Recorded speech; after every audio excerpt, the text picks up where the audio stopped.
Imperial परिवार की तरफ से, आप सभी की तरफ से।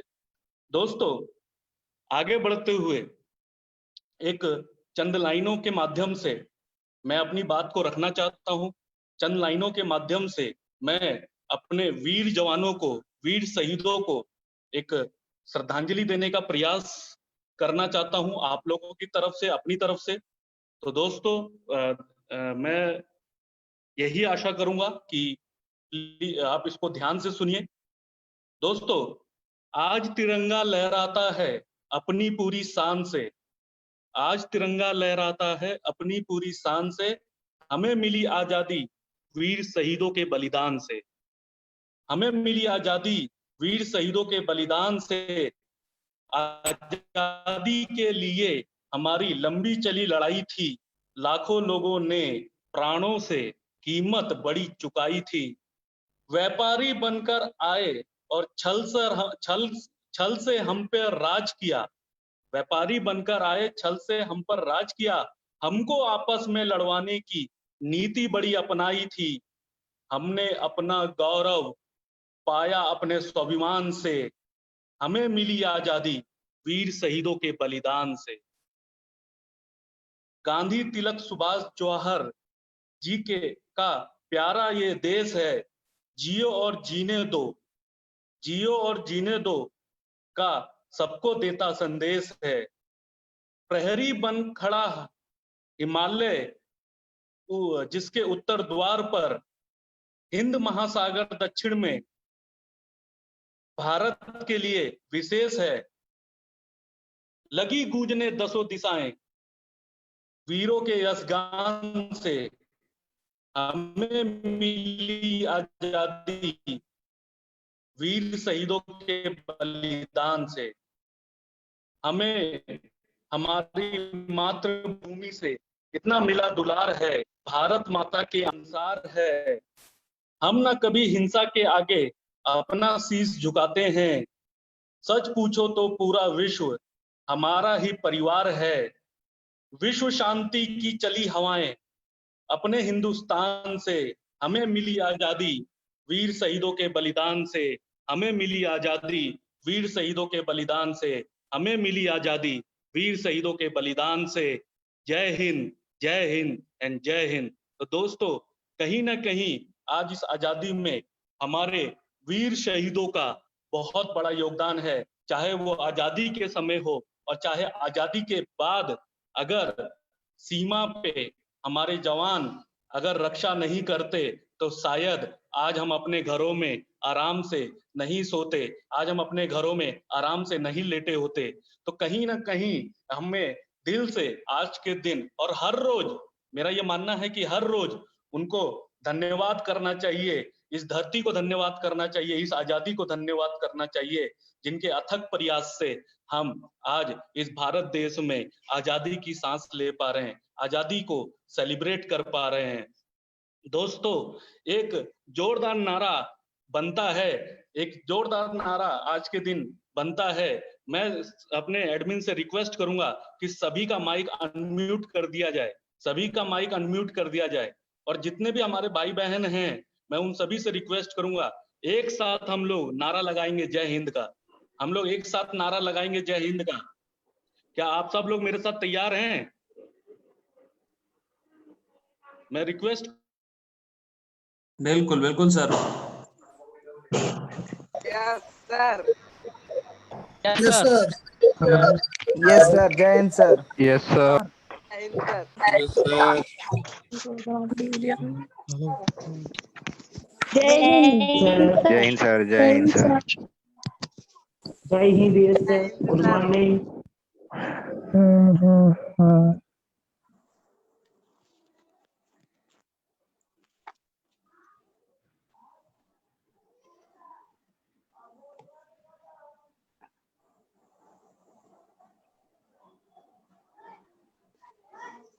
हम लोग एक साथ बोलेंगे, एक साथ बोलेंगे, एक साथ नारा लगाएंगे, जय हिंद, जय जय हिंद, जय हिंद, जय हिंद, जय हिंद, जय हिंद, जय हिंद। जय हिंद जय हिंद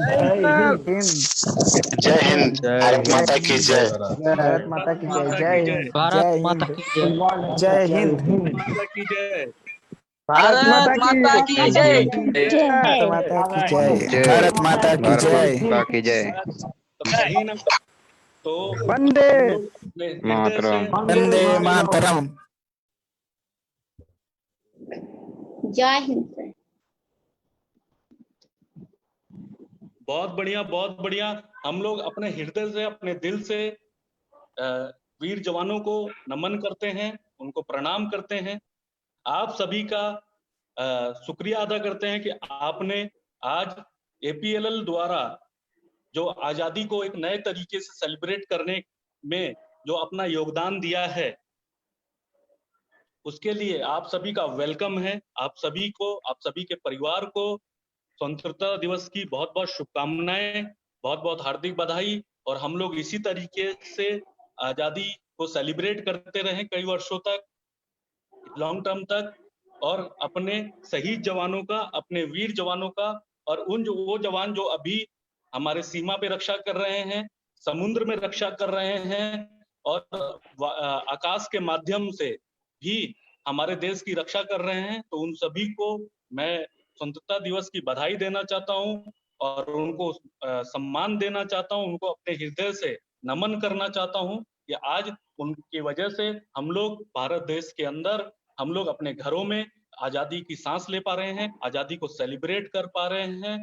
और इसी दिशा में हम लोग अथक प्रयास कर रहे हैं कि हम आपको अलग अलग तरीके से, अलग अलग पॉइंट ऑफ व्यू से, अलग अलग विचारों से हम लोग आपका और अपना मार्गदर्शन करते रहें। और जैसा आप जानते हैं, एपीएलएल मुहिम के मुताबिक एपीएलएल ने एक मुहिम चलाया है एक्सपर्ट टॉक के माध्यम से। एपीएलएल एक्सपर्ट टॉक के माध्यम से आज हम लोग भारत के कोने कोने में अपने भाई बहनों से जुड़ पा रहे हैं, ऑनलाइन के माध्यम से उन तक पहुंच पा रहे हैं। अपनी बात को, अपने एक्सपर्ट्स के विचारों को, उनके मार्गदर्शन को हम लोग अपने जीवन में इम्प्लीमेंट कर पा रहे हैं। और कहीं ना कहीं उस दिशा में हम लोग 100% एपीएलएल अपने कई वर्षों के एक्सपीरियंस को यूटिलाइज करते हुए उस दिशा में आगे बढ़ रहा है। दोस्तों, मैं अगेन आप सभी का धन्यवाद देना चाहूंगा कि आज हम लोग मिलकर इस आजादी को एक सेलिब्रेट करेंगे, सीखेंगे, सिखाएंगे और अपने जीवन में उसको इम्प्लीमेंट करके आगे बढ़ेंगे। दोस्तों, आज जो हमारे साथ हस्ती जुड़ रहे हैं, आज उनके बारे में बताने के लिए शायद मैं उस काबिल नहीं हूं कि मैं उनको इस मंच पे, इस ऑनलाइन मंच पे मैं उनको कनेक्ट कर सकूं। तो मैं अपने साथी, अपने सीनियर, उनको मैं माइक हैंडओवर करना चाहूंगा कि वो प्लीज सर के बारे में 2 शब्द हमको बताएं, उनका ताकि हम लोग उनके बारे में थोड़ा जानकारी, थोड़ा और अच्छे से उनके बारे में जान पाएं। दोस्तों, 100% आज का जो सेशन होने वाला है, आज का जो लर्निंग होने वाला है, वो बिल्कुल एक्स्ट्रा लेवल का होगा। हम लोग बिल्कुल कुछ ना कुछ सीखेंगे, आजादी को और अच्छे तरीके से सेलिब्रेट करेंगे उनके माध्यम से। तो मैं माइक हैंडओवर करना चाहूंगा अभिषेक सर का। आप सभी को मैं वेलकम करना चाहूंगा और अंत में जय हिंद और जय हिंद। तो Abhishek sir, over to you sir. Jai Hind Pramod ji, धन्यवाद मुझे ये अवसर देने का। वैसे मैं भी बहुत ही बौना इंसान हूँ कर्नल अशोक सिंह सर जैसे व्यक्तित्व का परिचय कराने के लिए, पर मैं ये दुस्साहस जरूर करूंगा आज उनको अपने दोस्तों के सम्मुख रखने का, उनका परिचय कराने का। दोस्तों, काफी अच्छे और शुभ दिन पे आज हम एक ऐसे व्यक्तित्व को सुनेंगे जिन्होंने ना तो सिर्फ देश की सेवा की जब वो कार्यरत थे, और अपने रिटायरमेंट के बाद भी कई माध्यमों से वो देश के जवानों के लिए काम करते रहते हैं, उनका उत्साह वर्धन करते रहते हैं। और एक ऐसे उदाहरण है हम सबके सामने जिन्होंने ये हमें अपने अनुभव से बताने की कोशिश की है कि हम सिर्फ अपने आप को एक क्षेत्र, एक कार्य से सीमित नहीं रखना चाहिए। हमने बचपन से पढ़ते हुए आए हैं कि जीवन क्षणभंगुर है, तो इस छोटे से जीवन में अगर हम में साहस है, अगर हम में कुछ करने का अ, जोश है, हौसला है, तो हम हर वो चीज़ प्राप्त कर सकते हैं जो हम करना चाहते हैं।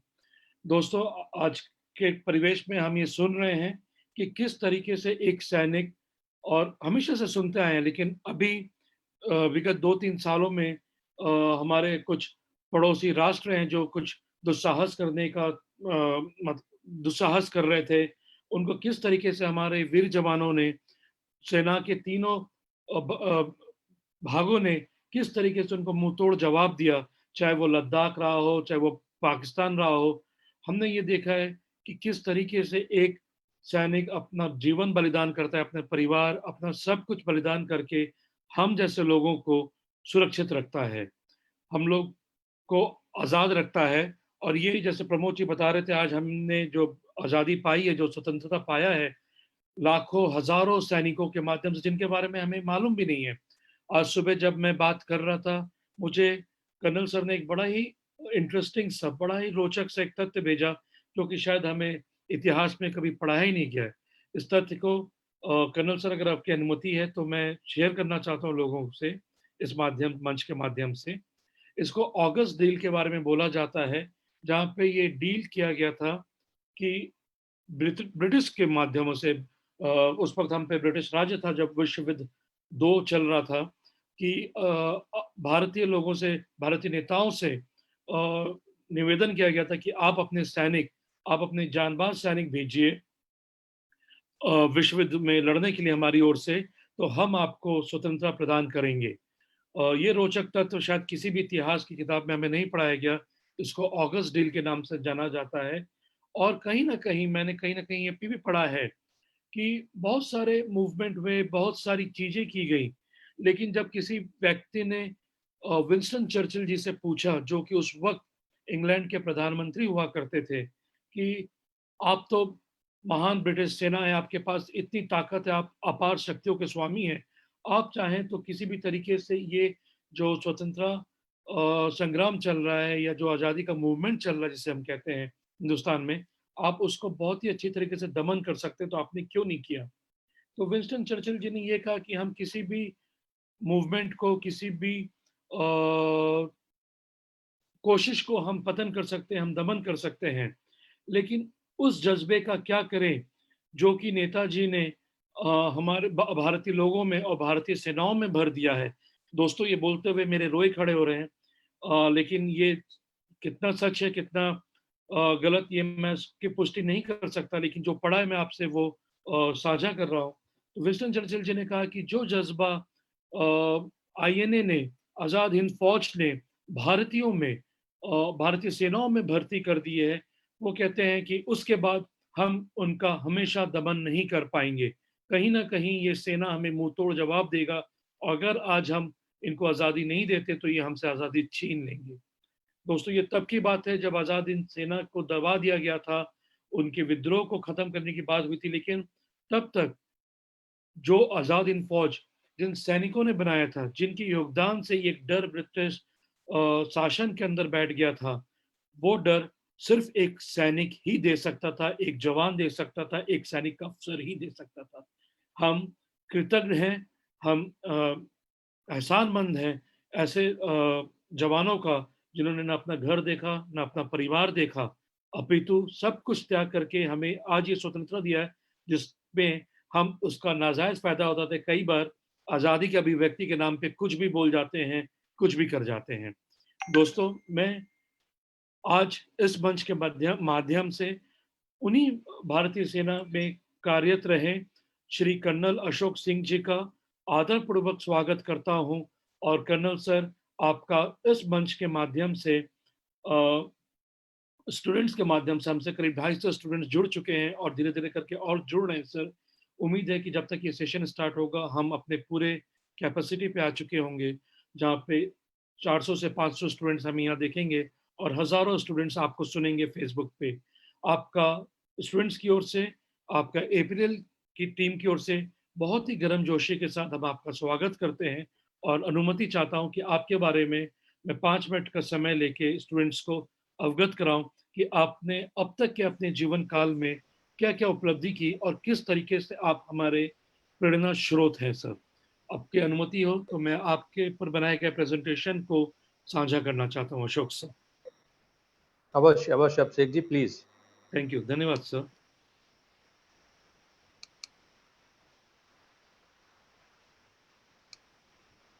और दोस्तों उम्मीद करता हूँ आपको मेरा ये स्क्रीन दिख रहा होगा। प्रमोद सर क्या ये यस सर, यस सर, जी, यस यस। धन्यवाद। दोस्तों जैसा कि मैंने आपसे कहा और कई बार मैं सर का नाम भी ले चुका हूँ, हमारे साथ आज मौजूद हैं कर्नल अशोक कुमार सिंह जी, वेटरन, जिन्होंने भारतीय सेना में काफ़ी सालों तक सेवा की है, कार्यरत रहे और उसके बाद भी किसी न किसी माध्यम से भारतीय सेना के लिए, भारतीय सेना के जवानों के लिए कार्यरत हैं। आगे बढ़ते हुए दोस्त, मैं उनके जीवन काल का जो करियर हाईलाइट जिसे कहा जाता है, वो एक छोटे से स्लाइड के माध्यम से आपके साथ साझा कर रहा हूँ। संभव नहीं है इतना कुछ बताना एक इंसान के बारे में जिन्होंने इतना कुछ प्राप्त किया है, इतनी उपलब्धियां प्राप्त की है, लेकिन फिर भी मेरी ये कोशिश है कि उन अपनी तरफ से मैं वो चीज़ साझा कर सकूं और वो न्याय कर सकूं जो इन्होंने प्राप्त किया है। जैसा कि मैंने आपको बताया है दोस्तों, अशोक सर, मैं उनको व्यक्तिगत रूप से अशोक सर के नाम से संबोधित करता हूँ, इसलिए यहाँ पे भी मैं उनको अशोक सर के नाम से संबोधित कर रहा हूँ। अशोक सर भारतीय फौज में 22 साल तक कार्यरत रहे। वो देश में भी उनकी पोस्टिंग रही काफ़ी जगह पे और अंतर्राष्ट्रीय जगहों पे, जैसे कि आप सबको मालूम होगा या अगर मालूम ना भी हो तो भी मैं आपको बताऊं कि भारतीय सेना को कई बार यूएन, जो कि विश्व संगठन है, यूनाइटेड नेशंस जिसे हम कहते हैं, में कई बार भारतीय सेना के अफसर जवानों की सेवा के लिए निवेदन आता है ऐसे क्षेत्रों में जाने के लिए जो डिस्टर्ब क्षेत्र माने जाते हैं। तो अशोक सर ना कि भारत में रह के भारतीय सेना की और भारत देश की सेवा की, अपितु भारतीयता का और भारत का नाम विदेशों में भी प्रज्वलित किया। कई जगहों पे जब उनको आदेश हुआ, उनको निवेदन किया गया कि आप बाहर जाके सेवा करें। कार्यरत होने के बाद जब वो सेना से रिटायर्ड हुए, वो सेना से जब वो अलग हुए तो वो कई बार प्राइवेट निजी क्षेत्र में भी जुड़े रहे, जैसा कि आप सब स्क्रीन पर दिख रहे हैं। वाइस प्रेसिडेंट, उपराष्ट्रपति एक बहुत बड़ा डेसिग्नेशन होता है, एक बहुत बड़ा पोस्ट होता है किसी भी प्राइवेट कंपनी में। फ्लोरिना ग्रुप ऑफ कंपनीज में वो जुड़े रहे जिसमें वो मानव संसाधन और सूचना प्रौद्योगिकी का क्षेत्र संभालते थे। जनरल मैनेजर के हैसियत से वो Delhi integrated multi modal transit system में भी कार्यरत रहे, जो कि एक सरकार और गैर सरकारी गठबंधन का सफल उदाहरण रह चुका है, जिसमें वो जीएम ऑपरेशन के रूप में कार्यरत रहे हैं। चीफ ऑपरेटिंग ऑफिसर, जो कि ई शासन होता है, जिसमें पब्लिक प्राइवेट पार्टनरशिप जिसे हम पीपीपी के नाम से जाने जाते हैं, उसमें ई शासन में as a chief operating officer, जो कि सारे कार्य को, जो सारे ऑपरेशंस होता है, जो कि दैनिक जो काम होता है, किस तरीके से उस काम को इम्प्लीमेंट किया जाता है, उसके उनको किस तरीके से लागू किया जाता है, उनको वो उस सारी चीज़ों को वो निरीक्षण करते थे। एससीओ ई शासन का प्रोजेक्ट था। एसोसिएट वाइस प्रेसिडेंट रह चुके वो ट्रांसपोर्टेशन, ट्रकिंग, रेलरोड डिपार्टमेंट में, जैसा कि मैंने आपको ऊपर भी बताया है, DIMTS, जिसका full form Delhi integrated multi modal transit system के नाम से भी हम जानते हैं। ये उनके करियर के कुछ प्रमुख मुख्य बिंदु रह चुके हैं। जैसा कि हम कह रहे, जीवन हम सबको मिलता है, लेकिन हम कितना इस जीवन से निकाल सकते हैं, इसका एक छोटा सा उदाहरण। और दोस्तों, ये जो 5 पॉइंट मैंने लिखे हैं, ये सिर्फ कुछ पॉइंट मैंने इनके प्रोफाइल से कॉपी किया है। कहने का मतलब ये है कि और भी चीज़ों में वो उपलब्धियां प्राप्त की हैं, लेकिन मेरे लिए संभव नहीं था उस सारी चीज़ को यहाँ गिनवाना, क्योंकि जितना भी मैं करता वो कम ही पड़ता। आगे चलते हुए दोस्तों, जैसा कि मैं आपसे बताया, सर ने सिर्फ सरकारी क्षेत्रों में ही नहीं या डिफेंस रक्षा क्षेत्र में ही काम नहीं किया।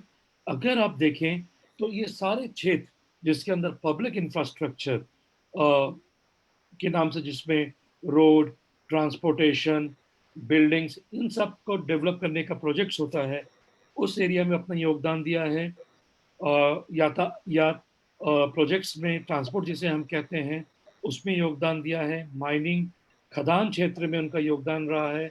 मैन्युफैक्चरिंग, सूचना प्रौद्योगिकी, ई शासन और ई कॉमर्स, जो कि बिल्कुल ही नया कंसेप्ट है हिंदुस्तान में, पिछले 7-8 सालों से इसका प्रचलन शुरू हुआ है।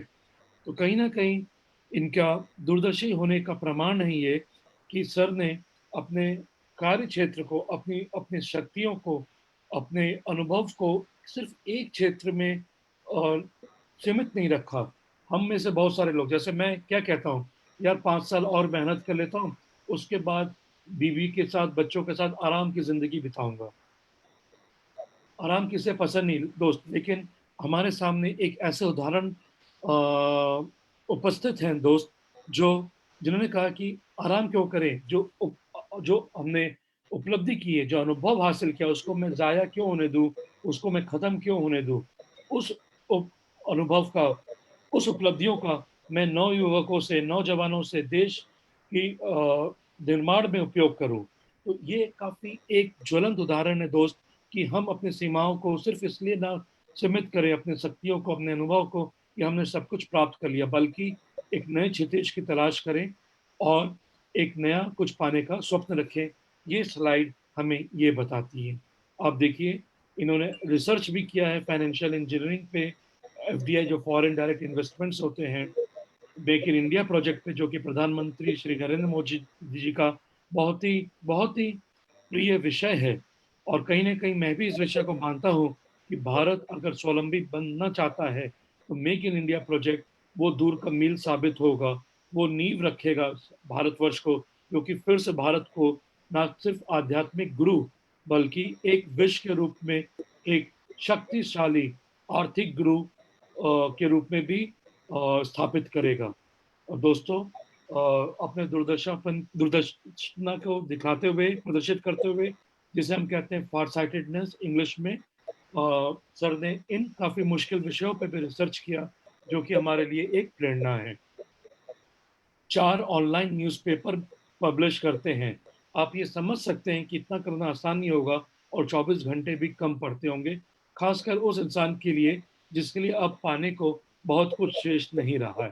फिर भी उनका जुझारूपन हमारे लिए एक उदाहरण है। दोस्तों, जो भी मैंने कहा उसका एक संक्षेप है। आप देखें किस तरीके से नेतृत्व के रोल में, किस तरह से नेतृत्व करते हुए उन्होंने कितने सारे औद्योगिक बिजनेस को स्थापित किया, कितने व्यवसाय को स्थापित किया, कितने लोगों को रोजगार प्रदान किया अपने रिटायरमेंट के बाद। जैसे कि आप पॉइंट देख रहे हैं, एक सीईओ मतलब मुख्य कार्य पालक की तरह काम किया। $100 मिलियन, जिनको कन्वर्जन नहीं मालूम है, या जिनको मालूम है मैं उनके नीचे बता दूं, एक ऐसे संस्था स्थापित किया जहाँ पे सिर्फ 950 लोगों को ही रोजगार प्राप्त नहीं हुआ, बल्कि उस संस्था का जो कि संपत्ति, अगर हम बोलें उसको, नेट एसेट को, वो 700 करोड़ रुपए के ऊपर है। तो ऐसे संस्था जिसकी स्थापना उन्होंने की, जिसके सीईओ रह चुके हैं, मुख्य कार्यपालिका के तौर पे वो काम कर चुके हैं। आप देखें, मामूली सा उपलब्धि नहीं है ये। हम 1 करोड़ 2 करोड़ धंधा करने में हमारे पसीने छूट जाते हैं, और हम यहाँ पे 700 करोड़ और 950 लोगों के रोजगार की बात कर रहे हैं। ई गवर्नेंस, ई शासन, जिसके बारे में मैंने बात किया, उसके प्रावधान में उसके प्रबंधक कमेटी में हिस्सेदारी रहा उनका। $80 मिलियन, मतलब 600 करोड़ के आसपास का वो ई गवर्नेंस का प्रोजेक्ट था, जिन्होंने कंट्रीब्यूशन किया।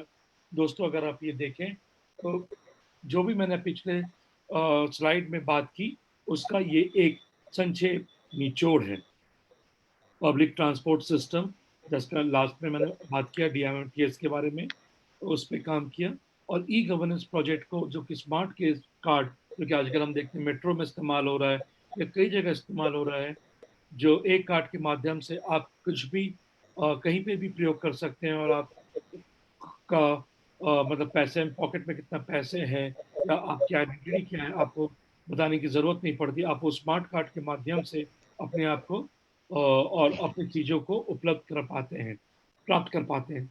सर ने उस प्रोजेक्ट को, स्मार्ट कार्ड को स्थापित करने के लिए भी अपना योगदान दिया है। ये देखिए दोस्तों, एक आखिरी स्लाइड ये उनकी ओर से, जो भी मैंने आपसे बोला क्या क्या किया है उन्होंने। 5 इंडिपेंडेंट यूनिट, 5 संस्थाओं को स्थापना, 600 लोगों अलग अलग विभिन्न एरियाओं में, जैसे आप देख रहे हैं पॉइंट नंबर 2 देखिए, handling up to 600 people over a large geographical area. मतलब एक काफी विशाल क्षेत्र में 600 लोगों को हैंडल करना, फोन के माध्यम से, इंटरनेट के माध्यम से, बिना फिजिकल, बिना व्यक्तिगत रूप से उपस्थित हुए उनको कंट्रोल करना, ये उनके अनुशासन का उदाहरण है, उनके अनुभव का उदाहरण है। किस तरीके से उन्होंने और बिजनेसेस को स्टैब्लिश किया, मुझे और उस पर बात करने की आवश्यकता नहीं है। ये स्लाइड वो सारी चीज़ों को दर्शाता है। आप देखें, उन्होंने 8 बिजनेस यूनिट, जिसके अंदर करीबन 9,000 लोग, एक नहीं, 2 नहीं, 9,000 लोग जहाँ काम करते हैं, उस बिजनेस को उन्होंने स्थापित किया। 9 अलग अलग बिजनेस, 8 अलग अलग बिजनेस, जहाँ पे इतने लोगों को स्वावलंबी होने का या स्वावलंबन होने का अवसर प्राप्त हुआ। आप सोचिए दोस्त, हम कार्यरत रहते हुए मौका नहीं दे पाते लोगों को, और सर कार्यरत होने के बाद जब उन्होंने रिटायरमेंट लिया, उसके बाद देश के अर्थव्यवस्था में, देश के निर्माण में अपना बहुमूल्य इस तरीके से योगदान दिया। कहने की जरूरत नहीं है, सर सिर्फ बॉर्डर पे या पे ही सैनिक नहीं रहे हैं। सर एक सही मायने में अपने जीवन काल में एक सच्चे सैनिक रहे हैं, जो कि बॉर्डर पर भी देश की सेवा किए, और जब कार्य से उनको अवकाश प्राप्त हुआ तो उन्होंने देश के अंदर भी रहते हुए सैनिक ड्यूटियों का, जिम्मेदारियों का निर्वाह किया, अपने सह साथी भारतीय लोगों को मौका देके, रोजगार देके, देश का निर्माण करके उन्होंने एक सच्चे सैनिक का उदाहरण प्राप्त किया। दोस्तों, और ज़्यादा समय मैं नहीं लूँगा, लेकिन मैं सिर्फ यही कहना चाहता हूँ, सारांश यही है कि सर, जो मैं बार बार कहता रहा हूँ कि सर हमारे लिए एक प्रेरणा स्रोत का काम करते हैं। मेरे लिए व्यक्तिगत रूप से एक प्रेरणा स्रोत हैं, और मुझे बहुत खुशी है। मैं सर के साथ काफ़ी दिनों से जुड़ा हुआ हूँ, और रिक्वेस्ट कर रहा था कि सर क्या आप एक मौका देंगे, और जब भी उनको मौका मिला, उन्होंने पहले अवसर पे उन्होंने मुझे ना नहीं बोला, उन्होंने कहा अभिषेक मैं रेडी हूँ आपके स्टूडेंट से बात करने के लिए, अपना अनुभव शेयर करने के लिए। सारांश में लास्ट में सिर्फ यही बोलना चाहता हूँ कि अपने आप को सिर्फ एक क्षेत्र में आप सीमित ना रहें, अपने शक्तियों को, अपने प्रतिभा को पहचाने, जैसे सर ने पहचाना। सर को उदाहरण लेते हुए, जो सर ने प्राप्त किया है उस चीज का उदाहरण लेते हुए उससे ऊर्जा प्राप्त करें। और आप लोग, हम बहुत सारे लोग, आप हमारी उम्र के आधे लोग हैं जो आज इस मंच पे हमसे जुड़े हुए हैं। आप सच्चे मायने में इस देश को विकास करने में, क्योंकि देश दूसरा क्रांति देख रहा है, इस क्रांति का हिस्सा बनिए, इस देश का निर्माण कीजिए, और अपने आप को किसी भी बाधा और किसी भी क्षेत्र में सीमित मत रखिए। आपके सामने एक ज्वलंत और सफल उदाहरण है, जो कि आपसे ये बात करेंगे कि सैन्य एरिया में, क्षेत्रों में काम करने के लिए आप में क्या चीज की जरूरत होनी चाहिए। क्या आप आज भी बिना सैन्य क्षेत्र के साथ, बिना सैनिक बल के साथ जुड़े हुए, क्या आप आज भी सैनिक हैं? इस बारे में सर डिटेल में आने वाले 1 घंटे में आपसे चर्चा करेंगे। सर, मैंने अथाह प्रयास किया कि आपके साथ न्याय करूं, आपके अनुभव के साथ। अगर कुछ गलती हो गई हो तो मैं आपसे माफ़ी मांगता हूं। ये मंच मैं आपको सुपुर्द करता हूं सर, और ये स्टूडेंट्स आपको सुनने के लिए अब लालियत हो रहे हैं। Thank you Abhishek, can you hear me? बिल्कुल सर, बिल्कुल। थैंक यू अभिषेक जी और आपकी संस्था और यादव जी। पहली बात तो मैं इतनी तारीफ के लायक नहीं हूँ, मैं एक अदना सा इंसान हूँ, और मेरा हमेशा से विश्वास रहा है कि मैं इंसान धर्म के अनुसार अपना जीवन काट रहा हूँ। तो मैंने अपने सामर्थ्य के हिसाब से जो जितना योगदान हो सकता था मैंने अपने जीवन में दिया है, और जब तक सांस चलेगी एक सैनिक होने के नाते मैं देता रहूँगा। ज़्यादा समय बिताए बगैर आई थिंक मैं मेन मुद्दे पे आता हूँ तो सबसे पहले तो मैं आप लोगों को इंडिपेंडेंस डे की मुबारकबाद देता हूं और मेरा ये मानना है कि ये सिर्फ एक सेलिब्रेशन का टाइम नहीं है। हिंदुस्तान एक बहुत ही चैलेंजिंग दौर से गुजर रहा है। तो ये समय हमारे लिए ऐसा होना चाहिए कि हमें कसम लेनी चाहिए कि हम जहां भी हैं, जिस काम में भी लगे हुए हैं, वहीं पर रहते हुए देश के में योगदान दें और देश को आगे बढ़ाने में मदद करें। क्योंकि अगर हमने नहीं किया तो हम इतिहास में देखेंगे कि हम आज़ादी तो ले लेते हैं, ऐसी बात नहीं है कि हमारे हिंदुस्तान के इतिहास में साम्राज्यों की स्थापना नहीं हुई, लेकिन वो साम्राज्यों का पतन बहुत जल्दी हुआ। तो ये हमें सोचने वाली बात है कि हमारे अंदर अगर साम्राज्य को स्थापित करने की ताकत रही है तो हमारे अंदर कुछ कमियां भी हैं कि हम उन साम्राज्यों को संभाल के नहीं रख पाए। तो ये एक सबसे बड़ा चैलेंज है कि जो आज़ादी हमारे लिए है, इसको हम किस तरह संभालें, और वो जब भी संभव है जब हर देश का नागरिक इसके लिए काम करे। अभिषेक जी, वो मैंने प्रेजेंटेशन दी थी, उधर डालेंगे? शेयर कर रहा हूँ सर, बिल्कुल कर रहा हूँ।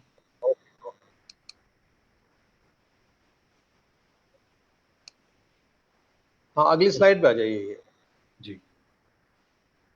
तो आज मैं बेसिकली जो डिफेंस फोर्सेस हैं उस पर जो कैरियर प्रोस्पेक्ट्स हैं, मतलब जो आपके कैरियर की जो अपॉर्चुनिटीज हैं एज ए ऑफिसर, उस पर फोकस करूंगा।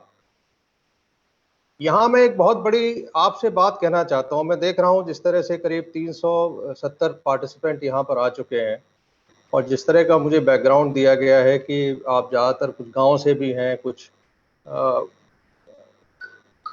जो लोअर इनकम ग्रुप हैं वहाँ से भी हैं।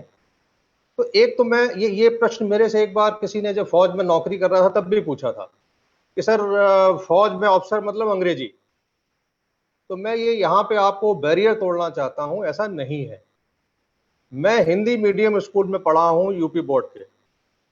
मैं किसी मिलिट्री स्कूल में नहीं पढ़ा, मैं किसी सैनिक स्कूल में नहीं पढ़ा, मैं नॉर्मल यूपी बोर्ड के हिंदी मीडियम स्कूल में पढ़ा हूँ।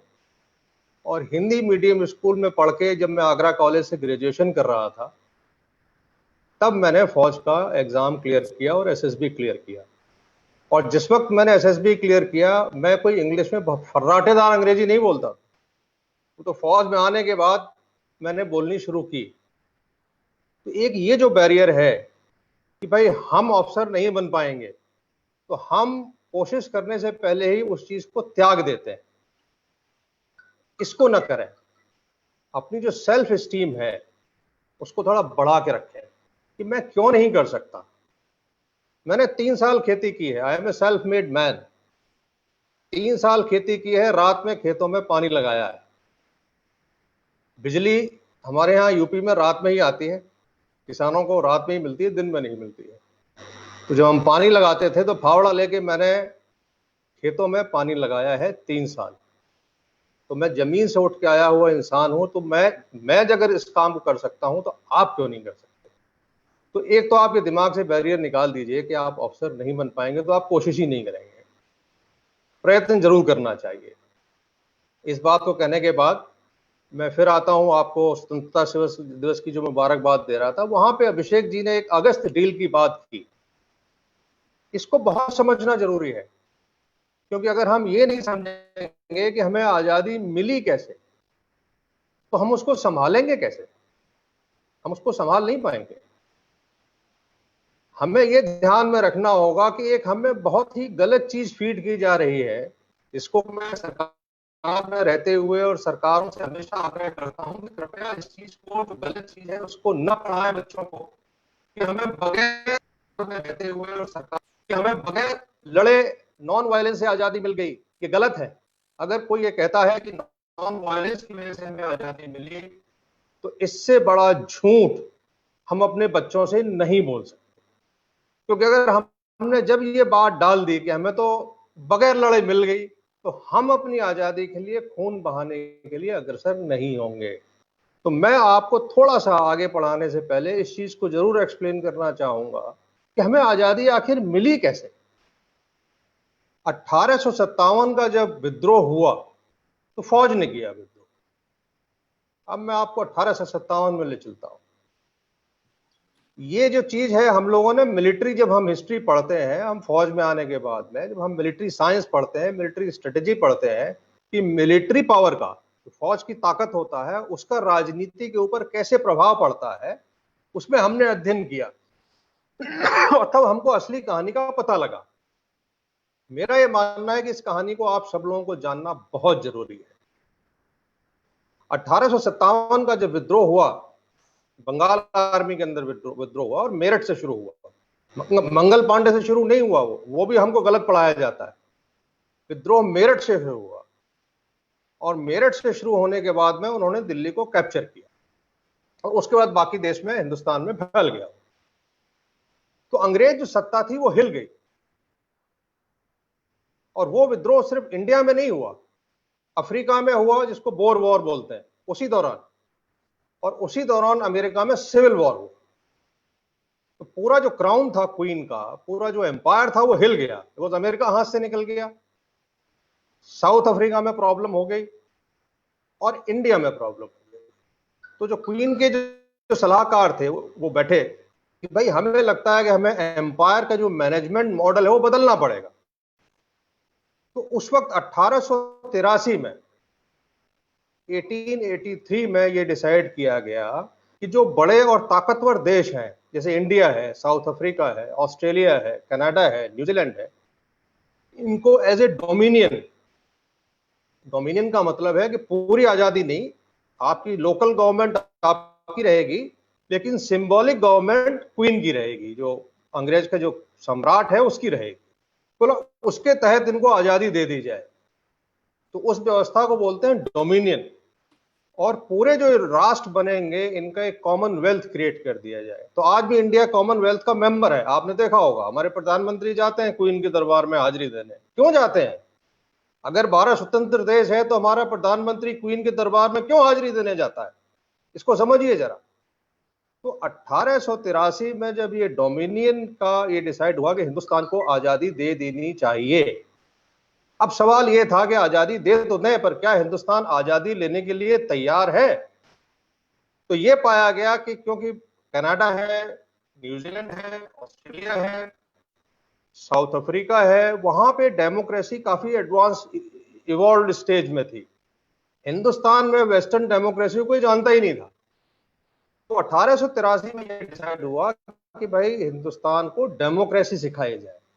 तब जो है कांग्रेस की स्थापना की गई और एक अंग्रेज ने की, A.O. ह्यूम ने, आप जानते होंगे, जो एक कलेक्टर थे, ICS सिविल सर्वेंट थे, उन्होंने जो है कांग्रेस की स्थापना की, क्योंकि कि हिंदुस्तानियों को डेमोक्रेसी सिखाई जा सके। हमें डेमोक्रेसी के बारे में पता ही नहीं था। तब उन्होंने, जितने भी हमारे हिंदुस्तान के काफी बड़े बड़े लीडर थे, हुक्मरान थे, तो जमींदार थे, उनके बच्चे स्कॉलरशिप पे ब्रिटिश क्लियरेंस के बाद में इंग्लैंड पढ़ने भेजे गए, इंग्लैंड और अमेरिका। जहां वो पढ़ के आए, वहां उन्होंने देखा कि डेमोक्रेसी कैसे चलाई जाती है और उसके बाद उन्होंने वापस आकर के यहाँ पे राजनीति की। चाहे कोई भी रहा हो, आप देखेंगे कहीं ना कहीं विदेश से उसका कनेक्शन रहा पढ़ाई लिखाई में, जिससे वो डेमोक्रेसी सीख सके। चाहे वो RSS रही हो, चाहे वो हिंदू महासभा रही हो, चाहे वो मुस्लिम लीग रही हो, सब जो है अंग्रेजों की मर्जी से ही क्रिएट किए गए थे। ये हमें समझने की जरूरत है। और ऑब्जेक्टिव क्या था कि हमें लोकल गवर्नमेंट सिखाई जाए, लोकल गवर्नेंस कैसे की जाती है, हमें जो है डेमोक्रेसी को कैसे मैनेज किया जाता है उसे सिखाया जाए। तो उसी के दौरान उनको हमें एजिटेशन करने की छूट दी कि हम जो है एजिटेशन कर सकते हैं, हम डिमांड कर सकते हैं। तो हमें जो धीरे धीरे स्वतंत्रता दी गई, उस स्वतंत्रता को हम कहते हैं आजादी की लड़ाई।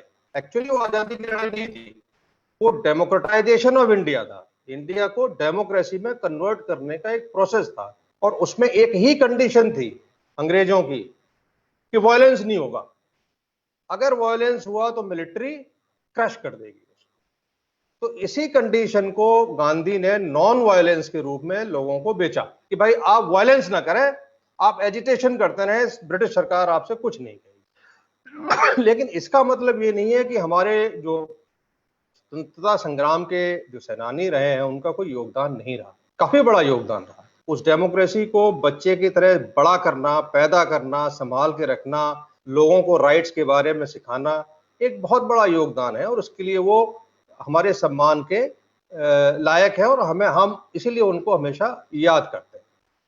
अब फर्स्ट वर्ल्ड वॉर हो गया, तो फर्स्ट वर्ल्ड वॉर में उन्होंने सैनिक हमारे लिए 14 से 15 लाख सैनिक जो हैं दुनिया में लड़े हमारे, और उसके बाद ही उन्होंने गवर्नमेंट ऑफ इंडिया एक्ट लेके आए जिसमें कि हमको कुछ लोकल गवर्नमेंट दी गई। आप मत भूलिए कि पार्लियामेंट बनाने वाले अंग्रेज थे, हमने नहीं बनाई है। इलेक्शन कराने वाले सबसे पहले इस देश में अंग्रेज थे, हमने नहीं कराई है। सबसे पहले स्टेट गवर्नमेंट फॉर्म करने वाले अंग्रेज थे, हमारे लोग स्टेट गवर्नमेंट फॉर्म करते थे। अनफॉर्चुनेटली ये चीज आपको इतिहास में पढ़ाई नहीं जाती। हमारी अपनी करेंसी थी रुपी, हम पाउंड यूज नहीं करते थे। इंडिया का अपना झंडा था, हम यूनियन जैक नहीं फहराते थे। ये जो कहा जाता है कि यूनियन जैक उतार के हमारा झंडा लगा, गलत पढ़ाया जाता है। जब हमारे पास गवर्नमेंट ऑफ इंडिया एक्ट लागू हुआ 1919 के बाद में, तो हमारा अपना झंडा था, हमारी अपनी करेंसी थी। हम यूएन के फाउंडिंग मेंबर है, इंडिया यूएन का फाउंडिंग मेंबर है। इंडिया जो है एम्बेसडर अपॉइंट करता था कई कंट्रीज में। तो ये सब चीजें अनफॉर्चुनेटली जो है हमको छुपा दी गई हैं। अब ये क्यों छुपाई गई हैं इस राजनीति में मैं नहीं जाना चाहता, लेकिन हमें समझने की जरूरत है। तो अब सेकेंड वर्ल्ड वॉर जब आया तो हमें ये डिसाइड किया था कि हमको डोमिनियन के रूप में आजादी मिलेगी, और उसके लिए हमें धीरे धीरे आजादी दी जा रही थी। अंग्रेजों ने पार्लियामेंट बनाई, इलेक्शंस कराए, वो सब कार्रवाई जारी थी जिससे कि हम डोमिनियन के रूप में उभर सकें। जैसे कि आज ऑस्ट्रेलिया है, ऑस्ट्रेलिया इंडिपेंडेंट कंट्री माना जाता है बट एक्चुअली वो डोमिनियन है क्वीन का। ऐसे ही कनाडा है, तो कनाडा और ऑस्ट्रेलिया ने काफी उन्नति की है, ऐसे ही हम कर सकते थे। जब सेकेंड वर्ल्ड वॉर आ गया तो सेकेंड वर्ल्ड वॉर में हालात बदल गए। जर्मनी ने इंग्लैंड के अस्तित्व पे ही सवाल उठा दिया। इंग्लैंड जिंदा रहेगा या नहीं रहेगा अंग्रेजों को खुद नहीं पता था, डेस्परेट थे, बुरी हालत में थे। तब उन्होंने हिंदुस्तान के लीडर से रिक्वेस्ट की कि आप हमें यहां से सेना खड़ी करने दो, और अगर आप सेना हमें खड़ी करने दोगे तो जो डोमिनियन का हमने रूल बनाया हुआ खत्म कर देंगे, आप आजाद हो जाएंगे पूरी तरह से। तो उन्होंने एक डील की हमारे नेताओं के साथ जिसको अगस्त डील कहा जाता है, post dated cheque for freedom. उन्होंने साइन किया कि भाई हम आपको ये चेक साइन करके दे रहे हैं कि इस तारीख को आप इसको इनकैश कर लेना, अगस्त 47 में आप इसको इनकैश कर लेना। इसलिए इसको अगस्त, तभी हमें 15 अगस्त को हमें आजादी मिली है, क्योंकि अगस्त में ही ये डील हुई थी सेकेंड वर्ल्ड वॉर के टाइम कि अगर हम अंग्रेजों को फौज उठाने दें, यहां से बनाने दें इंग्लैंड को बचाने के लिए, तो वो हमें आजादी दे देंगे। और इसको हर नेता ने माना सिवाय दो नेताओं को छोड़कर। एक थे नेताजी सुभाष चंद्र बोस और एक थे राजा महेंद्र प्रताप वर्मा, जो अफगानिस्तान में हमारी हिंदुस्तान की सरकार चलाते थे। ये भी इतिहास के पन्नों से हटा दिया गया है कि हमारी एक गवर्नमेंट बाहर अफगानिस्तान में चलती थी जिसके प्रेसिडेंट जो है राजा महेंद्र प्रताप वर्मा थे। ये भी आप लोगों को नहीं पढ़ाया जाता। अब क्यों नहीं पढ़ाया जाता इस राजनीति में मैं नहीं जानना चाहता। तो राजा महेंद्र प्रताप वर्मा ने सरकार चलाते थे जिनको कि 5 देशों ने मान्यता दी थी, Germany, Japan, Turkey, Russia. Proper ambassadors थे उनके पास में। तो वो उस डील के अंदर हमें आजादी मिली और हम आजाद हुए। तो हमें आज आजादी के दिन जो 20 लाख 22 लाख जो सेना यहां हमारे हिंदुस्तान से खड़ी की गई थी, गांवों से खासकर, उनको हमें सैल्यूट देना है। इसमें 70,000 से ऊपर सैनिक हमारे मारे गए। तो कौन कहता है हमें आजादी बगैर खून बहाए मिली है? जब एक डील हुई और उस डील के अंडर में 70,000 हमारे सैनिक मारे गए, तो ये कैसी आजाद, हम कैसे कह सकते हैं कि हम नॉन वायलेंस से हम आजाद हुए हैं? और जब गांधी जी से प्रश्न पूछा गया तो चुप्पी लगा गए इसके ऊपर। मैं राजनीति में नहीं जाना चाहता, अपने सब्जेक्ट पे आ जाते हैं जो हमारा डिफेंस फोर्सेस है। तो हम ये देखेंगे कि देश को बनाने में, देश को आजादी देने में भारतीय सेना का एक बहुत बड़ा योगदान रहा।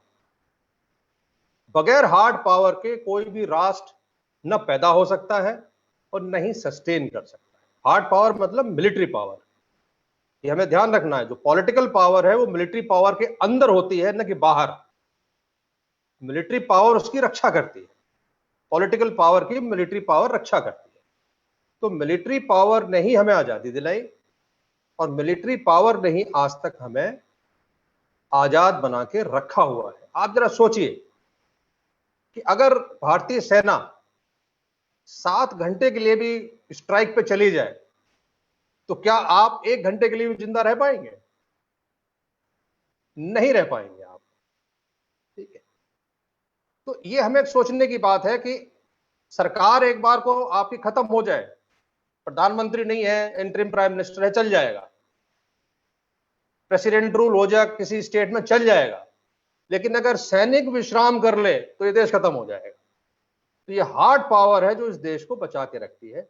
तो हमें आज आजादी के दिन अपने उन सभी सैनिकों का, चाहे वो सीआरपीएफ के रहे हों, चाहे वो बीएसएफ के रहे हों, चाहे वो पुलिस के रहे हों, चाहे वो फौज के रहे हों, जिन्होंने हमारे लिए शहादत ली है, उनको हम याद करें और उनको हम सल्यूट करें। इसको कहने के बाद let's come back to our main topic कि आपके लिए हमारे इंडियन डिफेंस फोर्सेस का क्या मतलब है। मैं यहां एक बड़ी इंटरेस्टिंग बात बताना चाहता हूं, और वो ये है कि क्या आपको मालूम है कि आप सब सोल्जर हैं। हम तो सिर्फ यूनिफॉर्म पहनते हैं, हम भी सोल्जर हैं और आप भी सोल्जर हैं, और खासकर हर देश का नागरिक सोल्जर है। अगर आप संविधान के अनुच्छेद 51A को पढ़ेंगे तो उसमें हर सिटीजन की क्या ड्यूटीज हैं वो लिखी गई, और उसमें जो पॉइंट नंबर 3 और 4 है जिसमें यह कहा जाता है कि हर नागरिक देश की प्रभुसत्ता की रक्षा के लिए योगदान देगा। आप चाहे बिजनेस चलाते हैं, आप चाहे नौकरी करते हैं, तो ये आपकी जिम्मेदारी है कि देश की प्रभुसत्ता की आपने रक्षा करनी है। कैसे रक्षा करनी है? सबसे पहले तो काम है भैया ईमानदारी से काम करते रहो, करप्शन मत करो। करप्शन देश के लिए सबसे बड़ा खतरा है। ये पाकिस्तान और चीन से ही बड़ा खतरा है करप्शन, मैं आपको बता दूं। अगर हम पिछले साम्राज्यों को देखें, वो गिरे क्यों बहुत जल्दी? तो वो करप्शन की वजह से गिरे। तो आप ईमानदारी से रहें, चाहे बैंक से लोन दे रहे हैं, बिजनेस चला रहे हैं, नौकरी कर रहे हैं, किसानी कर रहे हैं, लेबर का काम कर रहे हैं, अगर आपको 8 घंटे के भैया काम के पैसे मिलते हैं तो 8 घंटे काम करके दो, बढ़िया क्वालिटी का। हम ये देखते हैं कि धीरे धीरे हमारे समाज में ये डाइल्यूशन होता जा रहा है। कोई आदमी अपना काम करने में इंटरेस्टेड ही नहीं है, दूसरों के काम के बारे में प्रश्न सबसे पहले पूछता है। तो हमारी सबसे बड़ी जिम्मेदारी है उसको करें। दूसरा, जब हमसे कहा जाए कि भाई देश में सेना में ज्वाइन करना है तो हम देश के सेना में ज्वाइन करें, लेकिन हम ज्वाइन जब ही तो कर पाएंगे जब हम फिजिकली फिट हों, मेंटली ठीक हों। तो यहां पे हमारे हर सिटीजन के ऊपर जिम्मेदारी है कि एक्सरसाइज करते रहें और अपने आप को फिट रखें, जिससे कि जब जरूरत पड़े तो आप सेना में ज्वाइन कर सकें। ये चीज आपको समझने की जरूरत है कि हर नागरिक सिटीजन सोल्जर है। अब दूसरा प्रश्न आता है, मैं आपसे चाहूंगा कि आप अगर कोई प्रश्न पूछना चाहते हैं तो चैट बॉक्स में डालते रहें, मैं धीरे धीरे पढ़ता रहूंगा और उसको मैं अपने लेक्चर में शामिल करता रहूंगा। अगर किसी को लगता है कि कोई प्रश्न है उसके दिमाग में तो आप प्रश्न को डाल सकते हैं चैट बॉक्स के अंदर। अब दूसरा प्रश्न ये उठता है कि सोल्जरिंग है क्या? ये जॉब है, नौकरी है, ये एक प्रोफेशन ऑफ पैशन है? हम बहुत सारे लोग कंफ्यूज जाते हैं, भाई मुझे नौकरी करनी है, काहे करनी है? फौज की नौकरी करनी है। आई एम सॉरी, अगर आप नौकरी करना चाहते हैं फौज की तो मेरा आपसे हाथ जोड़ करके विनती है, आप फौज ज्वाइन ना करें। ये नौकरी नहीं है। हमें तनख्वाह मिलती है, हम यूनिफॉर्म पहनते हैं, सब काम करते हैं, लेकिन ये नौकरी नहीं है। आप आईएएस बन जाए इससे अच्छा, वो नौकरी है, आप नौकरी करिए। आप आईएएस अफसर बन जाइए, आप आईपीएस अफसर बन जाइए, वो नौकरी है। देश के नेता बन जाइए, अब तो वो भी नौकरी होगी, वो भी सैलरी ले रहे हैं। लेकिन फौज में ना आए फिर आप, अगर आपको नौकरी करनी है, क्योंकि आर्मी एक प्रोफेशन है, जैसे डॉक्टरी एक प्रोफेशन है। आप डॉक्टर बनते हैं, अब डॉक्टरों ने भी धंधा बना लिया, वो बात दूसरी है, लेकिन डॉक्टर का जो प्रोफेशन है एक प्रोफेशन है। एक प्रोफेसर है, टीचिंग लाइन है, वो नोबल प्रोफेशन है। तो हमारा भी सोल्जरिंग एक प्रोफेशन है। अगर आपको पैशन है आर्म्स में, सोल्जरिंग का, तो आप फौज ज्वाइन करें, वरना फौज से दूर रहें। क्योंकि उसके बाद अगर आप फौज में आ गए तो आप तो अपनी मर्जी से जाएंगे। अब जैसे सिविल में होता है कि आज रिजाइन किया, घर चले गए, नहीं, फौज में जाने से पहले आप इतनी आसानी से नहीं निकल पाएंगे, तो आप बहुत रिग्रेट करेंगे, मैं कहां फंस गया। ठीक है, तो अगर आपको पैशन है सोल्जरिंग के प्रोफेशन का और देश की सेवा करने का, और इस हद तक दीवानगी है कि आप उस दीवानगी के लिए जान भी दे सकते हैं, तभी आइए, वरना मत आइए। और मैं एक चीज और आपको बता दूंगा, हम जान देने के लिए नौकरी नहीं करते, हम जान लेने के लिए नौकरी करते हैं दुश्मन की। जो भी देश का दुश्मन हो, चाहे वो देश के बाहर हो या देश के अंदर हो, देश के अंदर भी बहुत सारे दुश्मन बैठे हुए हैं जो हमारी निगाहों में है, ठीक है, चाहे वो देश के अंदर हो चाहे वो देश के बाहर हो, उसकी जान लेने में हमें कोई भी संकोच ना हो। तो सबसे बड़ा मुद्दा तो ये भाई आप जान ले सकते हो किसी की, और उस काम को करते हुए अगर आपकी जान चली जाए तो कोई परवाह नहीं, हम तो दीवाने हैं, लुट जाएंगे, मिट जाएंगे।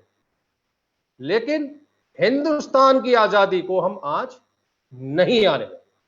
अगर ये पैशन है तो आप फौज में आए, और नहीं है तो कृपया दूर रहें, नेता बन जाएं, वो सबसे अच्छी चीज है। अब आता है कि डिफेंस फोर्सेस है क्या।